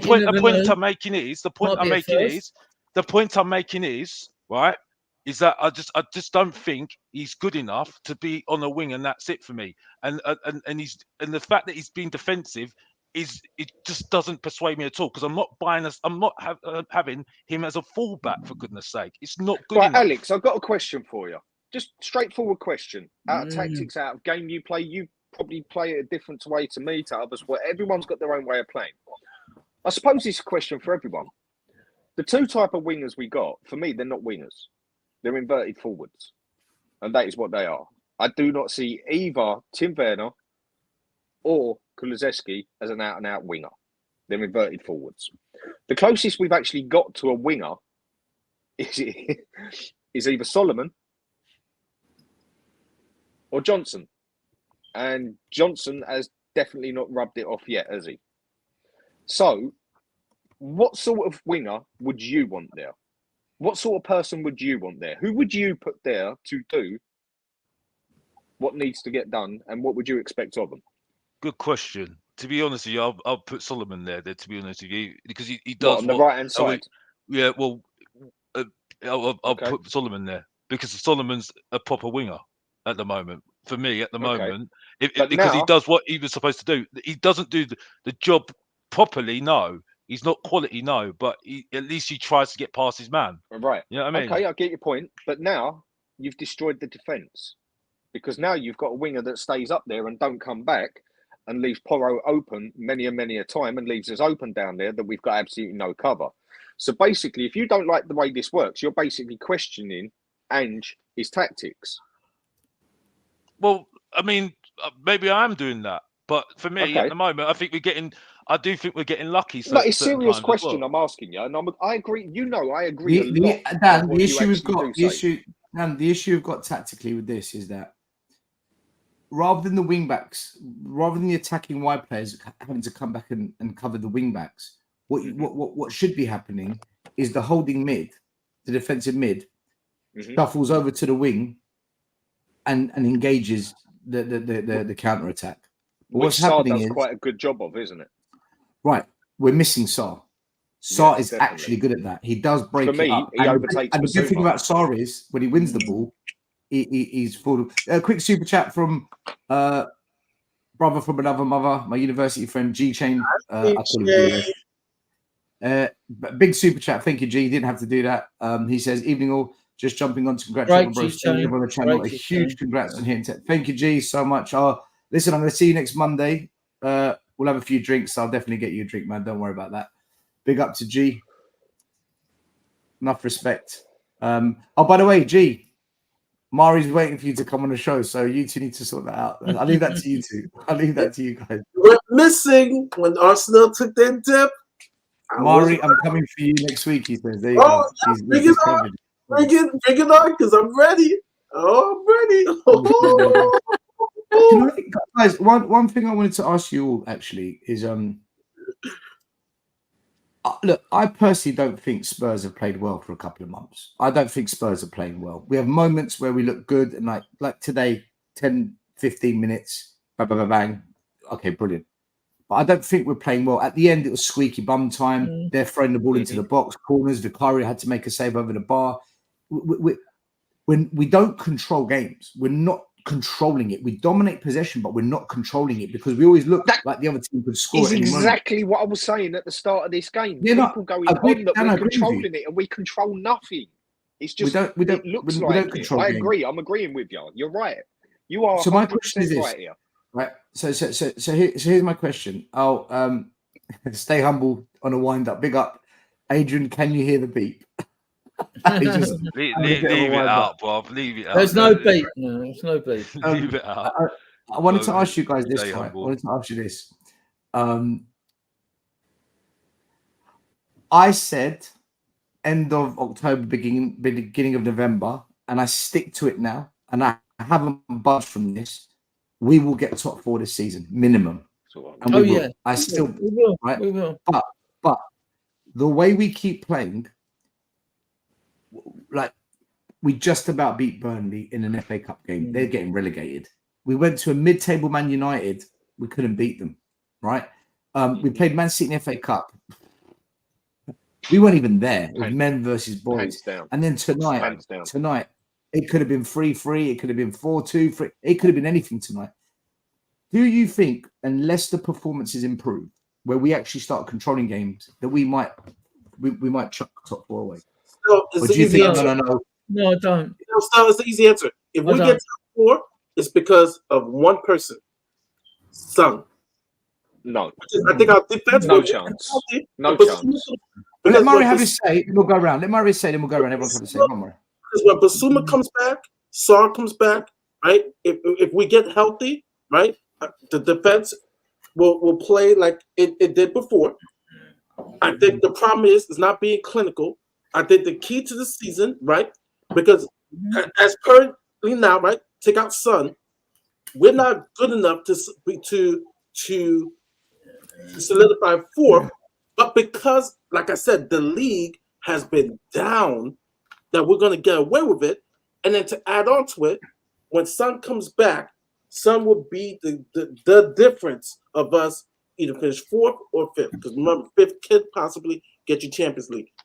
That will be the only reason that we secure Champions League is when Son comes back, because he is by far our most clinical player. And the other teams that we're competing with, United, right now, Anthony finally did something, and they're up and down. Chelsea, if you saw them today, Chelsea are finishing above Spurs. No way. Now. They're not finishing. Aston Villa, who I thought was my dark horse, is now starting to take. They got more games coming because it's still in Europe.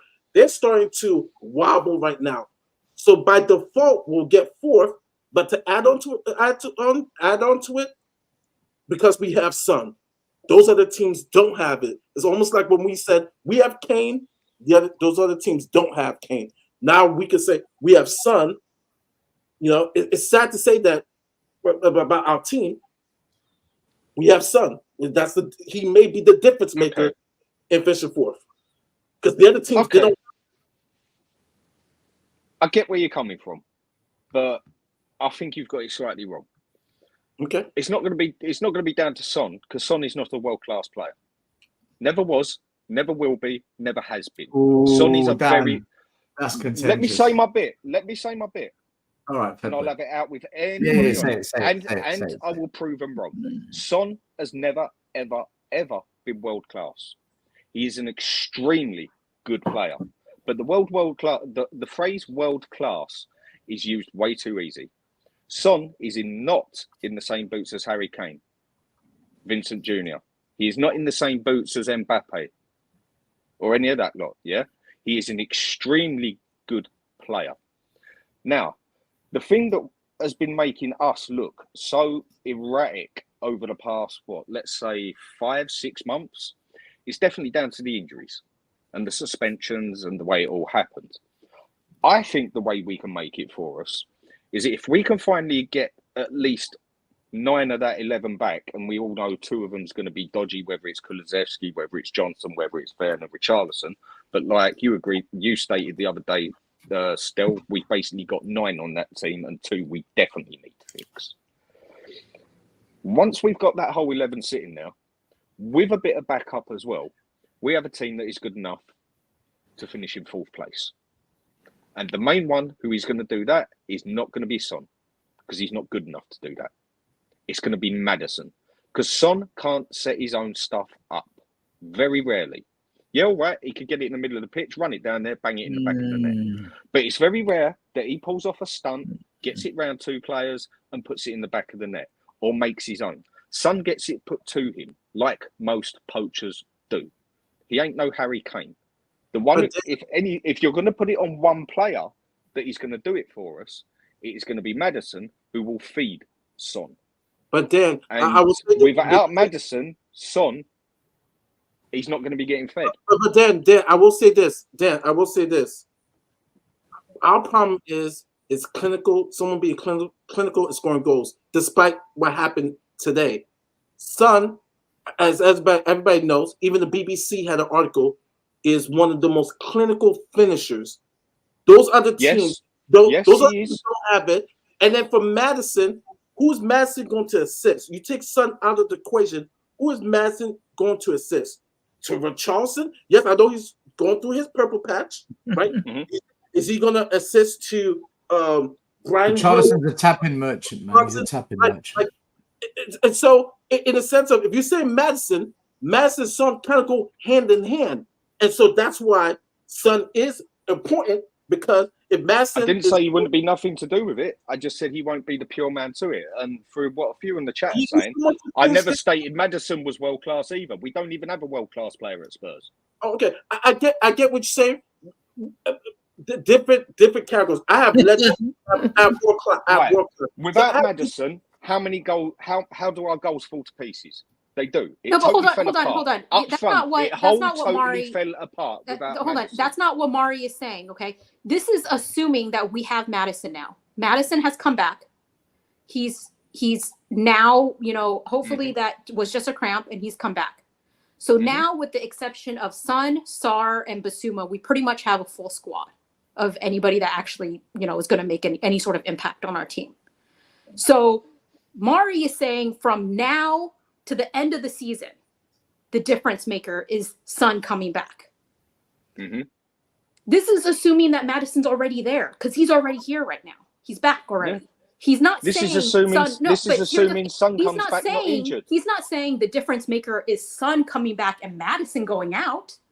He's not saying that. He's saying that our team right now, Son coming in, is what's going to put us over the edge and going to put us over some other teams that don't have a clinical finisher in their final third. Okay, I see. I totally got what he said 100%. That's all I'm saying. But I'm glad you explained it the second time, because I understand it a bit more now. But I'll make my point again. Without Maddison, you ain't going to see half the goals. Yeah, but why are you bringing up Maddison? Why are you making? Hold on. Why are you making a comparison? Why are you making a comparison right now between Maddison and Son when nobody was making that comparison? Nobody's talking about Son versus Maddison. We're talking about a team that has our full squad with Son. If I heard it right, what he said is that Son is going to be our main man. I don't believe he's going to be our main man. He's saying from this point on, with our current squad, including Maddison, what's going to put us over the edge is bringing Son back. That's what he's saying. With Maddison already in the team. Okay, then I He didn't say that Maddison. He didn't say that Son is the most important player in the team. He didn't say that. He also didn't say that Maddison is the most important player in the team. He's saying that now with our full squad fit and ready, with Maddison back in and everybody else back in, the difference maker that's going to put us above other teams that are all in that same area is having Son back. Now that we already have Maddison back, Romero back, Van de Ven back. Yeah, that's okay. But you made it into a Maddison and Son conversation out of nowhere. As good as Ollie Watkins is, he's not as clinical as Son. the teams that are behind us, they don't have Son to put them over the top. That's Mari, do you agree with this? Mari, do you agree with this? Do you agree with this? Right, Michael, we know Michael. Yeah, I've read this. Right, he says, why does it have to be one person who carries us to fourth? Right, so forget that bit. He says, without Maddison, Son doesn't score. Without Son, Maddison won't assist. So what he's saying is it down? Is it? That's exactly what Mari was saying. That's literally that's exactly what I'm saying. And, and if anybody gives me half a bloody chance, I was going to step back on it, fella, and make you right that I misunderstood what you said. Can I be honest, Mari? I can't even. Mari. Because I caveat, I said, if we get healthy, I said Basuma, I said Sar, I said if we get everybody back, right? That's one caveat. And then I said the difference maker is because what our weaknesses, our biggest weaknesses, is clinical up front. Despite Richarlison is scoring now, right? A reliable scorer. I said the difference will be Son. I said he'll be the difference. Yes, Mari, you know when you said that, I'm being honest with what I interpreted. You know when you said the difference will be Son, I heard that as Son is going to be the clincher, as in he's the one above everyone else. I think as well. Yeah, that's how I think it. That's not what you meant. I heard it exactly. I heard it exactly the way that you said it, Mari. I heard it as. But then see, it wasn't just me that understood it different, was it? That's all I did was understood it different and explained my side. Right now, until the end of the season, I heard you wrong. Right now, until the end of the season, that he's going to cinch it. Very interesting point, because even Has puts it there, right? If Maddison's the difference, all right, take out Son, you put Maddison. Do you trust this team to be top four? I'm saying hells to the no. Because right now, despite Richarlison scoring the purple patch, I do not trust anybody. Okay, I'll answer that question. I think Spurs. Why are we having the Madison? I'm really sorry to say. That's the only still. Do we all agree? 1 minute. Does everyone here agree? That just for argument's sake? Because listen, it's normal to misunderstand people. It's not an issue. But do we all agree here? The point he made. Yeah, no, it's normal. Yeah, I did it as well. Do we all agree here? And then I'll come to you, Alex. You can go first. Do we all agree here? When Spurs were top of the league, one of the biggest factors of that, other than the defense being better than normal, was the partnership of Maddison and Son was really good. Them two together. Fair enough. Was, that's a fair all right, cool. All right, Alex, go for it. All right, cool. You know what? Cool. I've got to say this.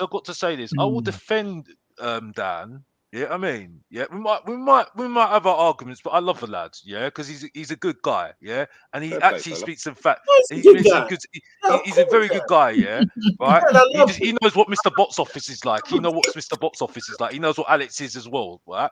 But I actually agree with him what he says. Like, I just don't know where this person gets so heated. I don't know why it gets so heated when we talk about Son. He's not world class. He's not world class. He's speaking about He's no one speaking mentioned that. facts No one about this guy. He's speaking facts about No, this guy. Why would you? Wait.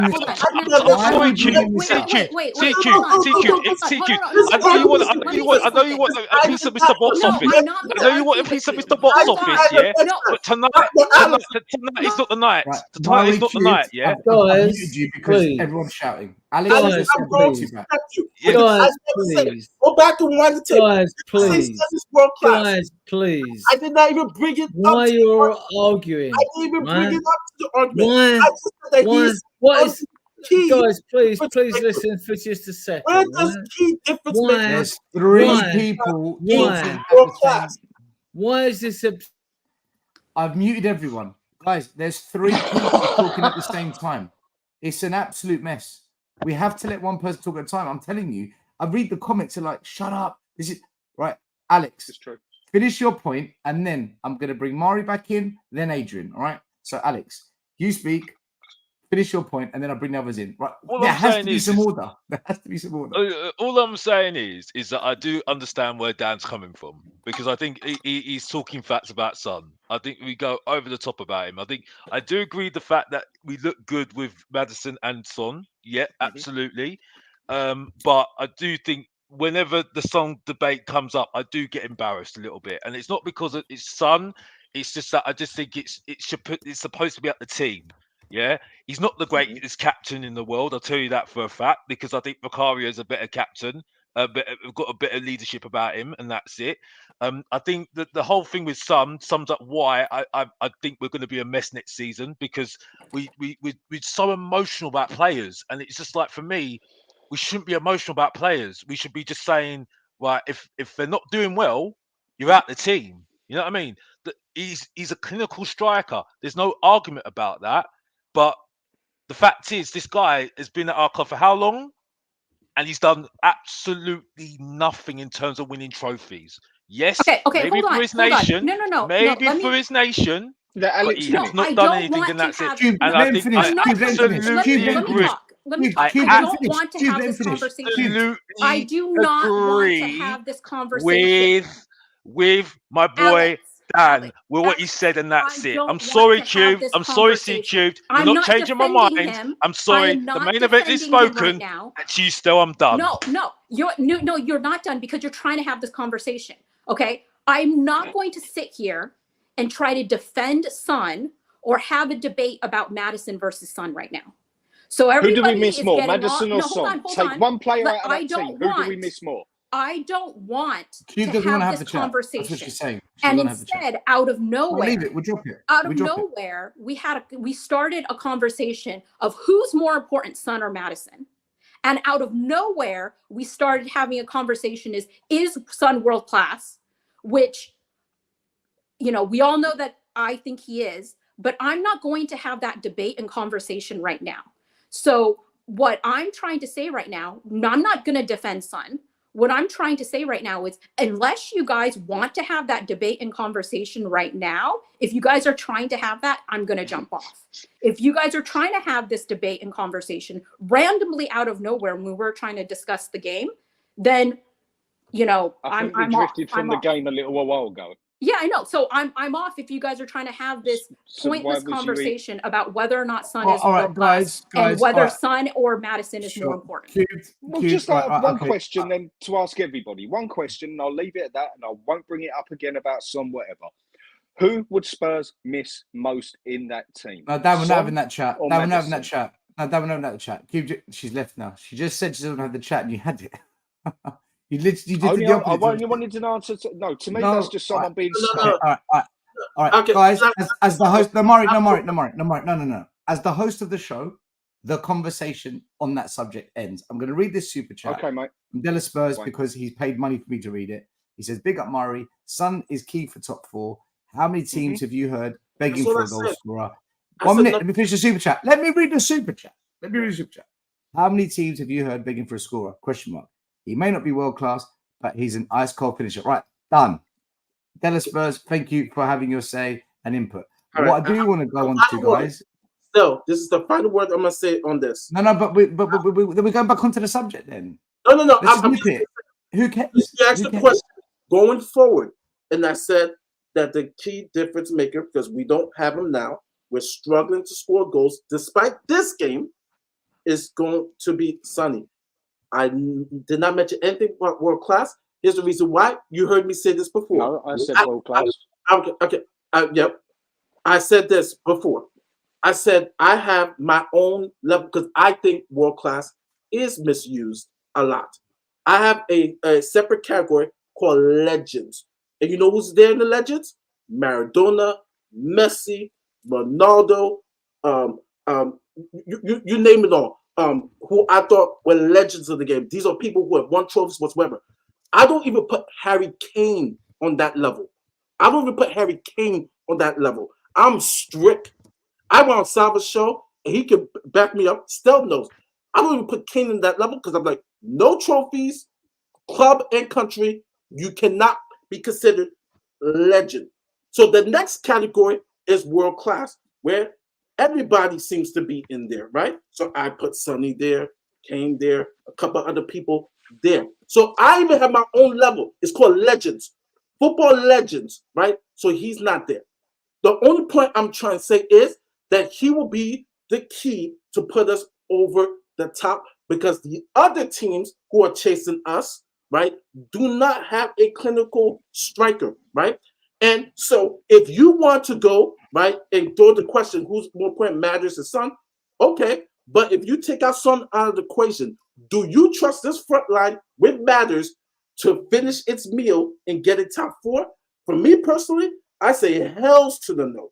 Because I know Charleston is like Cinderella. He's going to turn back to that pumpkin.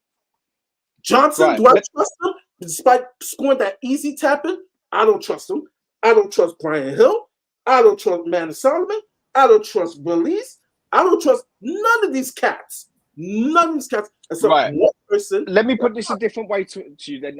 Now you can explain to me if I've interpreted what you said wrong. I've just took in everything you said. Yeah, I'm gonna meet. Right, hang on. I'm gonna meet you halfway here. Yeah, I'm gonna meet you halfway here. Yeah. Without Son and Maddison together, it ain't happening. Yeah.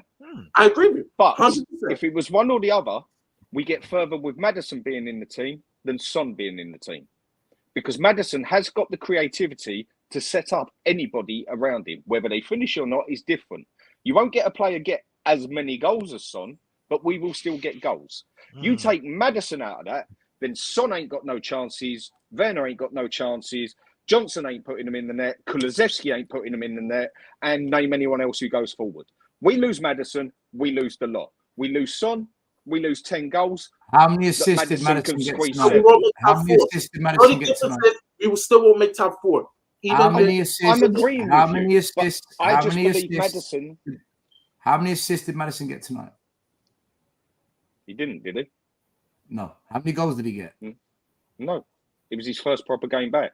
So, out of 4 months. So your argument doesn't hold substance then? My argument does hold substance because at the start of the season, when Maddison was setting everyone up, Manny Solomon has 2 assists at Son's feet. And when we lost Maddison, everyone went into breakdown because our attack just went to the floor. When Maddison wasn't here, how many goals? When Maddison wasn't at Spurs, how many goals did Son get?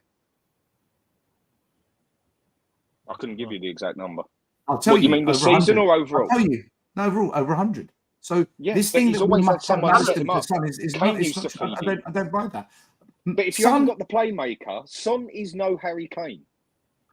He does not make his own goals like Harry Kane. Son needs someone to feed him. He can do his own stuff, but he needs to be fed. If that lot ain't getting no clinical passes through off Maddison. No, stop this. Hold on. This is Maddison.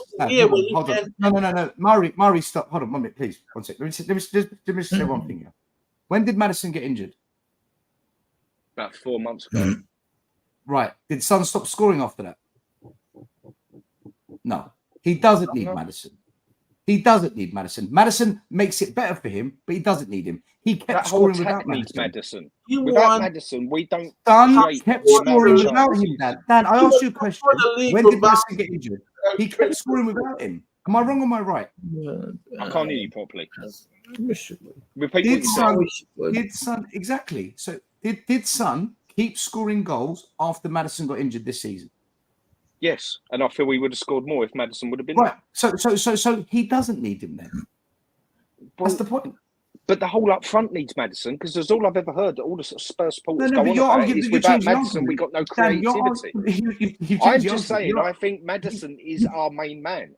That is my whole point. You change your argument now. Your argument was that without Maddison, Son doesn't get the service. We need a playmaker. And I said to you, Maddison got injured. Okay, Maddison got injured. But Son got the service. He still found a way. Fine. But he still didn't get nowhere near the service that he would have got with Maddison. Okay. I don't understand why this is such an emotional conversation. It's not emotional. I'm not emotional. No, but I don't understand why it's such an emotional conversation. We just want. It's because the name Son got mentioned. We just want to see the best of our team, yeah, and we need to get it better, right? And at the moment, I'm still skeptical about it. And when we get these emotional conversations about certain players, I sit there and say, 50-50. This shouldn't be it. And this is why I have this doubt about this working at the moment, because we're acting like fans that we haven't won any trophies. Because the teams that win trophies do not act like this with their players. They don't. You know what I mean? You know, when I started out on YouTube, I was defending Winks, you know, Davis, Sanchez, all these players. Yeah, people told me I was an absolute joke. Right now, I'm not doing that. Right, I'm not getting so bogged down in certain players. I'm just saying we need to get these better, just to be up there, to try and get up to that level. Right, if we're going to compete with the Liverpools, the Manchester Uniteds, the Manchester Cities, the Arsenals, we've got to be ruthless, and that's it.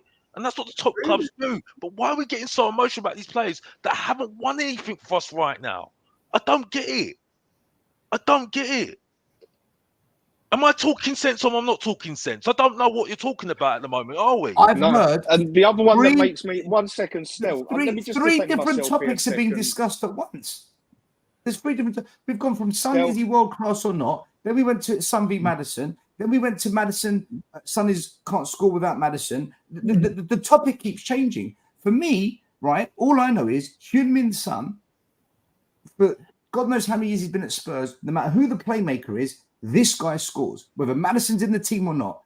I think he does. That's what I'm saying. He's done it for how many years? He's done it 7, 8 years now. Yep, and he's always had a bit of service. I also think Maddison is the best number 10 we've had since I'm Ericsson. not comparing them as players. I think he's the best number 10 we've had since different Ericsson. players. You can't compare them. And people on the side who definitely ain't got a clue about what I'm talking about are saying that I'm comparing Son to Maddison. How can I compare them? They're 2 different players, but they need each other. We need if I'm half agreeing with what the other fella said. I forgot your name. Sorry.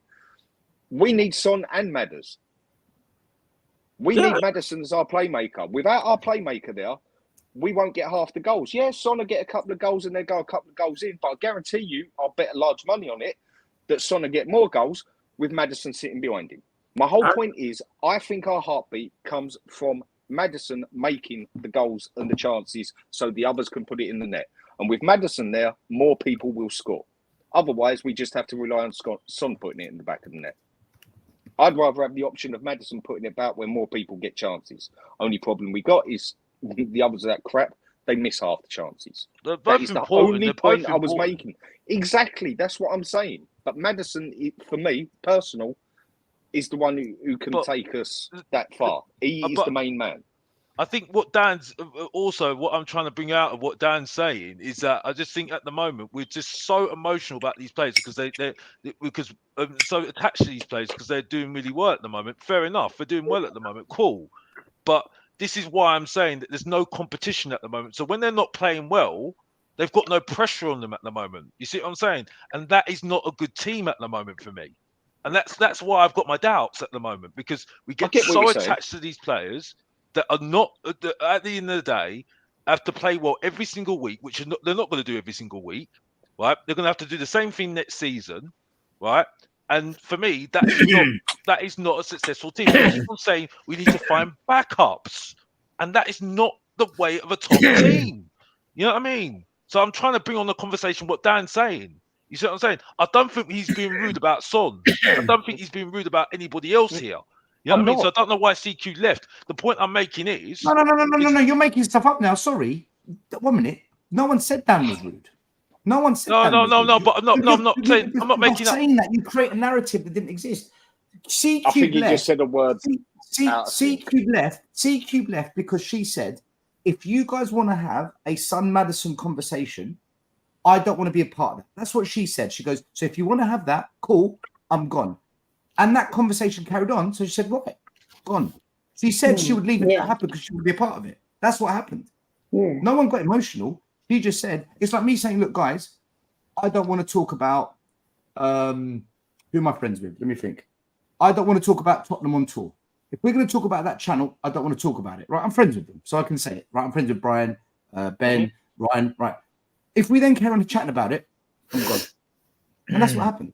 I don't think anyone got emotional. I'm not making anything up. I'm just saying that I'm not trying to turn the narrative. I'm just saying that we're talking about 2 players here because at the end of the day, we all want the best for our club at the end of the day. That's what I'm trying to say. And I think that's what Dan's trying to make out at the moment. You know what I mean? You know? Yeah. And I think I absolutely agree what he's saying. That's what I'm trying to say at the moment. I think he's making a good point. And the other point I'll make with it, if you think your player's that good, then sit there and back your player up. Don't Yeah. just walk off the screen. But that's my opinion. Can I No, talk? but hold on, but Dan, but she said she didn't want to have that chat. Do you understand? Right, did I touch a soft spot? I don't know. You don't get it. I mentioned the word soft. No, you don't get it. You That's don't why get I'm it. asking. Dude, Dan, your personality, your character, you wanted to have that chat, which is fine. I haven't kicked you off. I've allowed the chat to carry on. What she said, though, was that she didn't want to have the chat. Yeah. Fair enough. So I've got to respect you wanting to have it, and I've got to respect her not wanting to have it. Fair enough. That's all that happened. It's no personal shit. Yeah, you know. Yeah. Fair enough. You know what? People don't. No, you've done no wrong. No one's done anything wrong. Yeah, that's what I'm saying. Nothing wrong. We're just keeping it football. Yeah, Ellie, go for it. You're right. How you doing? You're right. Long time. Congrats on the 1,000 subscribers for your channel. Right, Well it's done. not about emotion, right? It's not about emotion. People like players because they perform, right? Sonny has been performing for us. No one can doubt that. 115 goals in 288 games, 57 assists. He does create his own goals as well, Dan. Sorry, I had to disagree with you. I love you, but I have to disagree because he's created so many of his own goals. He takes on players and he whacks it in. What do you think that is? That's not getting assisted from other players. He does it himself. So he can score his own goals. I never said he can't. No, I never said he can't. I said he can't do a Harry Kane. You said he needs assisting. He does need assisting. Yes, he does. He doesn't. He scores his own goals as well. Well, what happened do you remember when we played at Wembley, right? He scored some brilliant goals all on his own against West Ham, so you're against telling Chelsea, me, again against Burnley when he took the whole team Ellie, on. I'm going to make a point with you here. I had this chat the other week, and a few people mentioned that it wouldn't have even mattered if Son was on the last game because there was no service up front, so he wouldn't have done nothing. And that was off a couple of people on there. So, yeah, no, but I'm not saying he doesn't need assisting. What I'm saying, he can create his own goals. I never said he couldn't. That's what I just said he's no Harry Kane, and he needs service more than creating his own. You could not rely on Son like you Harry could Kane to needed create service as well. Every striker needs service. That's my point. Yeah, but Harry Kane could create a lot more than Son. But Sonny can create his own goals as well. I never said he couldn't. Yeah, well, I must have misheard you then. So I apologise. That was fine. As all I'm trying to say is that Maddison is the key man because he's the one who gives everyone the service. We all complained last week that no one looked at Werner. Richie didn't even have a bad game. He just got absolutely no service. Yeah, but do you know Sonny's got more people even said that if Son would have been on there. But we also said against Man United, United, we need both of them. True. We do need both of them. 1 minute. We also said against Man United away, if Son was on the pitch with those chances, we score. Yeah. I think this conversation just shows you where the problem is at the moment. It just shows you. Yeah, it's quite evident. Aren't good enough. It's quite evident. It's quite evident. You know what I mean? Because at the end of the day, we shouldn't be having these conversations. You know what I mean? All we need to be saying is Son needs to be having competition for him, so he keeps on performing, right? And and that's the problem at the moment. You know what I mean? Look, and that's why we're never going to win trophies with this attitude at the moment. That's the thing. You know what I mean? Because at the end of the day, when we get to a situation, right, and with respect, Ellie and Adrian, you've seen winners, you've seen big teams back in the day, right? And you weren't seeing this sort of conversation then, weren't you? Yeah, but I do see Son as a winner. It's just that we haven't created a team that wins around the winners of the team. Because Kane was a winner, Sonny's a winner. Son's got 5 assists this season and 12 Kane's goals. not a winner. He hasn't won nothing. The only 2 winners we had was Romero and Lloris. He's got winning mentality, but we haven't created a team. I'm sorry. Do you know what? If I'm going to be honest, let me touch you there. Yeah. But when you say winning mentality, this is the only thing I've ever questioned about Harry Kane. And for me, he's the most complete striker I've seen in God knows how long. Whenever it seemed to come to the crunch, though, he always disappeared or he always bottled it. Look what he did for England against France. Put it right over the net when you'd have bet your bloody house that he'd have put it in there. And that weren't no slip, that weren't no nothing. He just scuffed it totally over. And he's done that a few times in serious situations. Yeah. Yeah, he does crack a bit under pressure. Whether he's a winner or not, I still need to see him win something to call him a winner. But I'm making you right. I 100% agree with Dan. That's what I said earlier. I have a different category, legends, right? If you go outside, if you go outside of England, right? Let's say you come to my barbershop. You go to a barbershop in Florida, right? Very diverse, Brazilians, Mexicans, you name it, whatsoever. You know Harry Kane, but they also know Harry Kane has not won. And so I've always said the reason why I don't have Harry Kane as a legend because he has not won anything. So I agree with Dan. In the big games, for me, that's the only thing that's absent from Kane. It changed with Bayern Munich, but when it came to games where he had to get the game by the scruff, Kane wasn't there. Kane wasn't there. So I agree with Dan on that, and that's why I said he's world class, but at a different level. But Maury, Messi, if he'd got his move to Man City, he would have won something. He would have. If I'd have got a move to Man City, I'd have won something. Yeah. But I'm just saying.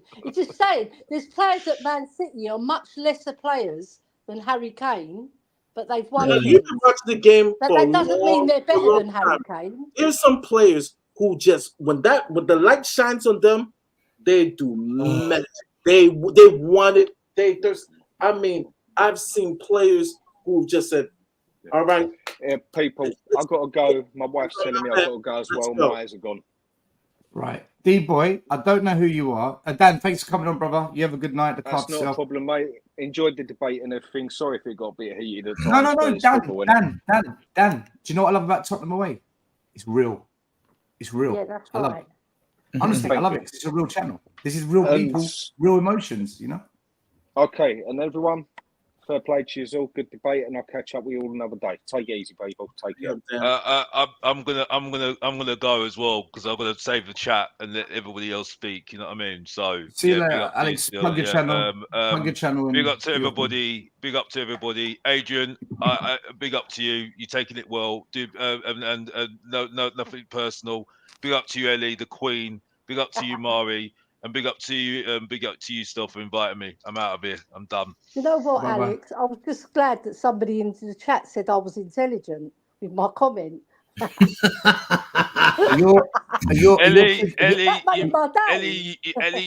you know I say Hoiberg is bang average, but I always say you're the queen, and I respect you, and that's it. I've moved on. I'm Queen Ellie Bentoncourt now. Oh, you're Queen Ellie Bentoncourt. He's still a reject, but the point is, you're still the queen. And that's it. Respect you, and that's it. But Mr. Box Office needs to go to bed. Well, Alex needs to go to bed anyway. You know what I mean? He's got a big day tomorrow. Anyway, moving on. Back to you. Still, I'm done. Alex, take care. Big up. Check out Alex, Mr. Box Office TV. Yeah, people in the chat saying Ellie's intelligent. Clearly, Ellie's kids are in the chat tonight. Big it up, Mum. There's people that like Ellie. Next home game, you watch. You got to find me. I'll trip you up. Don't do that. D-boy, right? Stop being a bitch. Right? This is so stupid. Don't express your opinion. I timed you out because you made comments. Oh, Stell must be what do you call it? DQ must be your wifey because you protected her. No. I tried to explain why she left. And if there's an opinion I've got that's similar to hers, which there was, that Son can score goals without Maddison, I'm going to say it. Yeah. Now, if that was you and that upsets you, and then you want to go through the chat putting dumbass shit like, I'm a member of YouTube. You're not a member of my channel. I can see you're not a member. How many people in the chat do you know in person? What does that matter? They choose to be here, right? So if you're going to go on like that and you're going to start being picky and wishy-washy, dude, leave the show, unsubscribe, leave. I don't care. That's how I feel about it. If you want to be here, I don't mind if you want to banter me. I don't mind if you want to take, you want to wind me up in that. But don't then go in the chat and try and make out something happen that it didn't. Right? I'm going to keep you in there. I'm not going to kick you out. But if you keep doing that, dude, I'll just ban you and go find another channel and listen to them. Doesn't bother me. Ellie, I wanted to ask you something, right, about tonight. Yeah. Do you think these performances are sustainable? Because I don't think Spurs have played well for a few months. I know we're getting results, and I know players have played above the levels we're used to, and I know there's a good team spirit. They don't give up, and we do have goals in us because I think we're the second or third highest scorers in the league.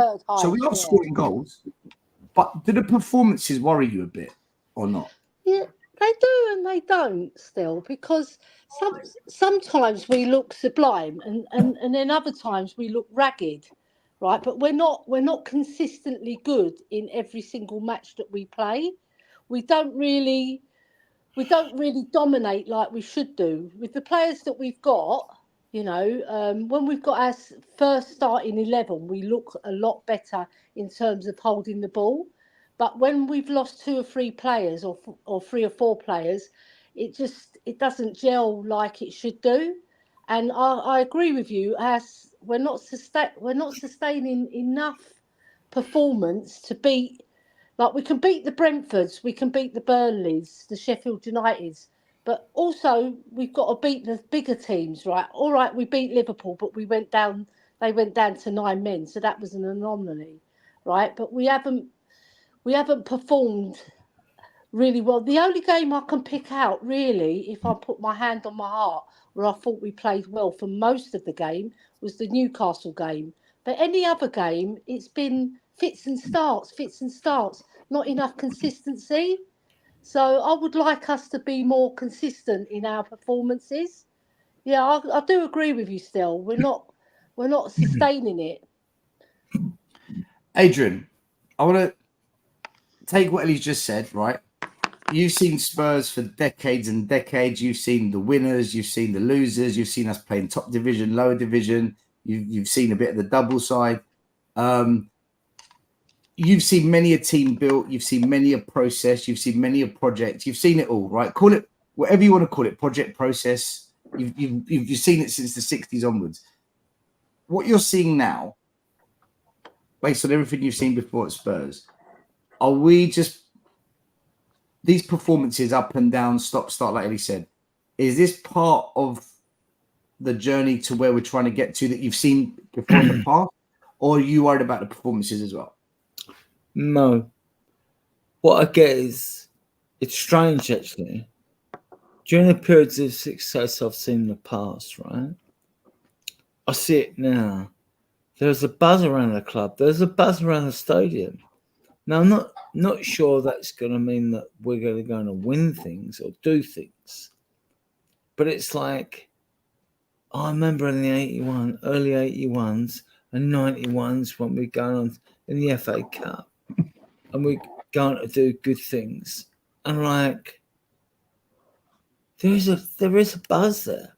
I don't know if Ellie feels the same thing. She goes to the stadium. There is that sort of buzz. I mean, like, let's hope it's not like a defunct buzz where, like, we're all disappointed.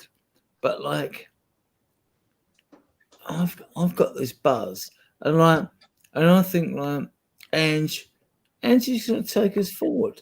I mean, like, I don't see it. Look, I'm not naive. I've watched excellent forwards we've had in the past in this team, right? I don't see our forward front three or any permutation of our front three that Angie's put together, apart from the white Burnley only on when we won 5-2, as like a front three that excites me, that thinks like, oh, we're going to kick on, you know? Yeah, but does this process, these performances, does it remind you of days in the past when we were building something? Like, have you kind of seen this up and down performancing, something the word, these indifferent performances? Have you seen this in the past where it's part of the process of where a winning team finally ends up? Or are you I specifically like what I see from Werner today. Very impressed. I was never a fan of Richarlison. He's kicked on over the last 6 or 7 games. his hold-up play today was absolutely superb. And he seems to have, whereas before, he lost his touch, he seems to have got it and done something with it. It's hard to define, really. I mean, but it looks good. It looks good, and I love the club with every atom of our body. So that all looks good. So I was disappointed in the first half of today's game, and the fact that okay, come on, let's throw a few. Adrian, you've had too many rums. Sorry, you've had too many rum and cokes. I'm asking about the process. You're telling about Richarlison. I love it. Do you know what? This is the best channel. This is the best Spurs I've channel. gone off on some weird tangent, obviously. Yeah, you have. It's great. This is the best channel ever. It's late. It's late. Do you know what? As soon as we went live, he poured himself a drink. Goes, I'm celebrating. We've won. I'm like, do you know what? Maybe I should pour a drink as well. I should have got one as well. You know what? We will wrap it up, but before we do, we've got Everton on the weekend. By the way, we'll be doing another late night show. Again, it's going to be 10 p.m. on Saturday after the Everton game. Do you guys? I mean, look, if we win that game, we really are seriously sending a message to the league that we're not just here for top four. We're going to try and get third. Because, listen, if Arsenal lose to Liverpool, I think they're going to draw personally. If they draw and we win, we're 1 point behind Arsenal. And Arsenal have got to come to White Hart Lane this season. So it's all up for grabs. I don't think we'll catch Liverpool City. For me, they're the two ones that will end up first and second, I think. But do you see us beating Everton? Because I think this is going to be a very, very difficult game. The last couple of years at Everton, we've either drawn or just lost. And I think that Pape Sarr coming back is going to be good, but we still don't have Son. And I am a bit worried about the performances. I'm not going to lie. I think we might draw at Everton. But what do you guys think? Mari, I'll come to you first and then we'll go around. But Everton, right, we'll talk about it more closer to the weekend, but just briefly, what do you think about the Everton game? I would say today's that 15-minute performance, I think it's going to kind of be the same thing in regards to Everton. I think we should be able to win, 2-1 of a game. I'm not much as worried as Everton. It could possibly be a banana skin game, but I actually think we have enough on the field to be able to win 2-1. That's what I'm thinking about this game. And for a 2-1 win. Don't forget Everton. They're fighting for their lives. They're back in that relegation zone. They're in that fight again, aren't they? Yeah. If we win 2-1 at Everton, that's a really, really good result. Because I think this is going to be a tough one. More than that. Go on, Adrian. What's your prediction? 5-0 Spurs. I think he's on the whiskey. He's on the whiskey and the rum. They're low in confidence. I know there are a few drinks. Some people think I'm nuts. Right? But really, you think 5-0? 5-0. 5-0. Them. We haven't scored 5 all season with Son. Well, actually, 5. We beat Burnley 5. We've only scored 5 goals once in the game this season. That was with Son and Maddison. We drew at Spanker's side. Why not Everton? Right? I mean, why not? I mean, I just think they're crap. Listen, all right? The effect of that points deficit against them is affecting their confidence are low. They're going to come to play us. We just nicked at the top 4. They're not going to relish playing us. They're going to be nervous like hell. And I just think we're going to absolutely batter them. Fair enough. He's going 5-0. If you're a betting man and you want some brilliant odds to make some money, 5-0, you'll get bloody good odds. Ellie, are you thinking like me, a draw? You think like Mari, a narrow win, or you thinking we're gonna spank them? I want what Adrian's drinking. Elliot, we all do. We all do. No worry. Yeah. We all do. No, I think we're going to get a draw because it's a very hostile place to go, Everton. And when they're on their game, you saw at White Hart Lane, they really played well, and they really deserved either a draw or a win when they played us because they had a lot of the ball. It's going to be a tough game. I hope we win, but I'm like you. I think it's going to be a draw, either 1-1 or 2-2 draw. No. Yeah, I just can't see us beating them because they're like fighting for their lives, aren't they? Mm. Well, at our ground, we beat them 3-1, but they were all over us at one We point. beat them 2-1 at our ground. Ellie, we're going to batter them, mate. You're right, sorry, it was We Bournemouth beat them 3-1. 2-1 Yeah. at our ground. We were lucky in that one. And Yeah, we were very lucky because they Yeah. dominated the possession. I But remember. having said, we can beat them, but I think it's going to be a draw because they need the points. And they're going to battle hard. So you think a draw as well? Yeah. All right, listen, boys and girls and people watching, we're going to wrap it up. Make sure you subscribe to. What channel are you on now? Are you the Kate? Yeah, I'm on I'm also on Talk and Ball, by the way, because I've been accepted in their La Familia. So, yeah, so I'm part of Talk and Ball and I'm part of Kate's show. So am I, Ellie. So am I.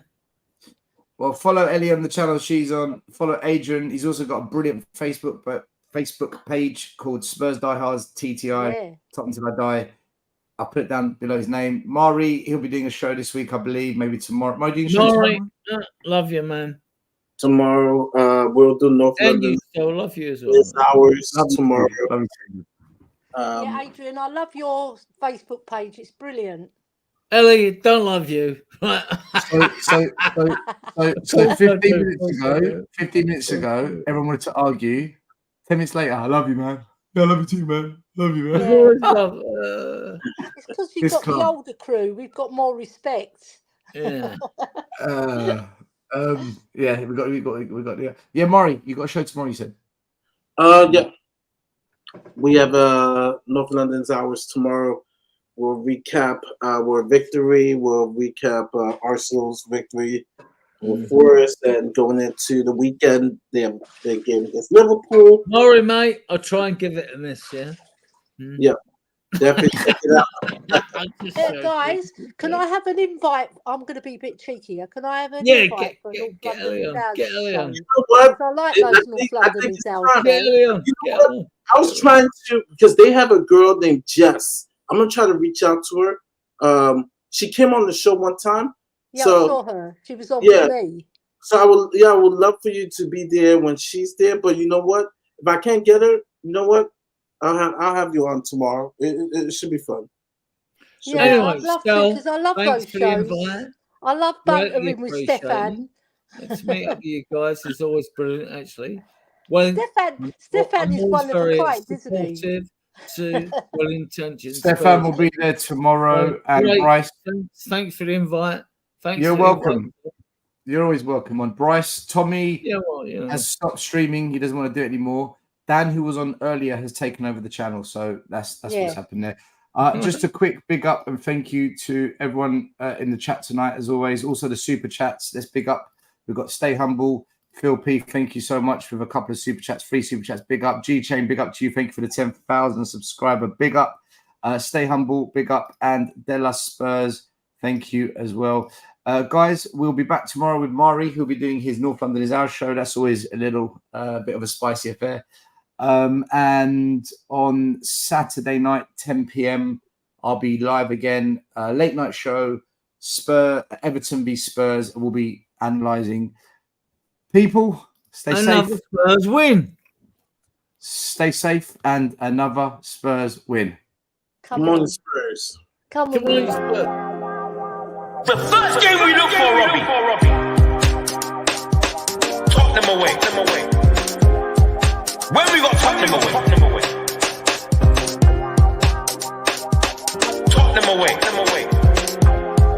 When we got Tottenham away.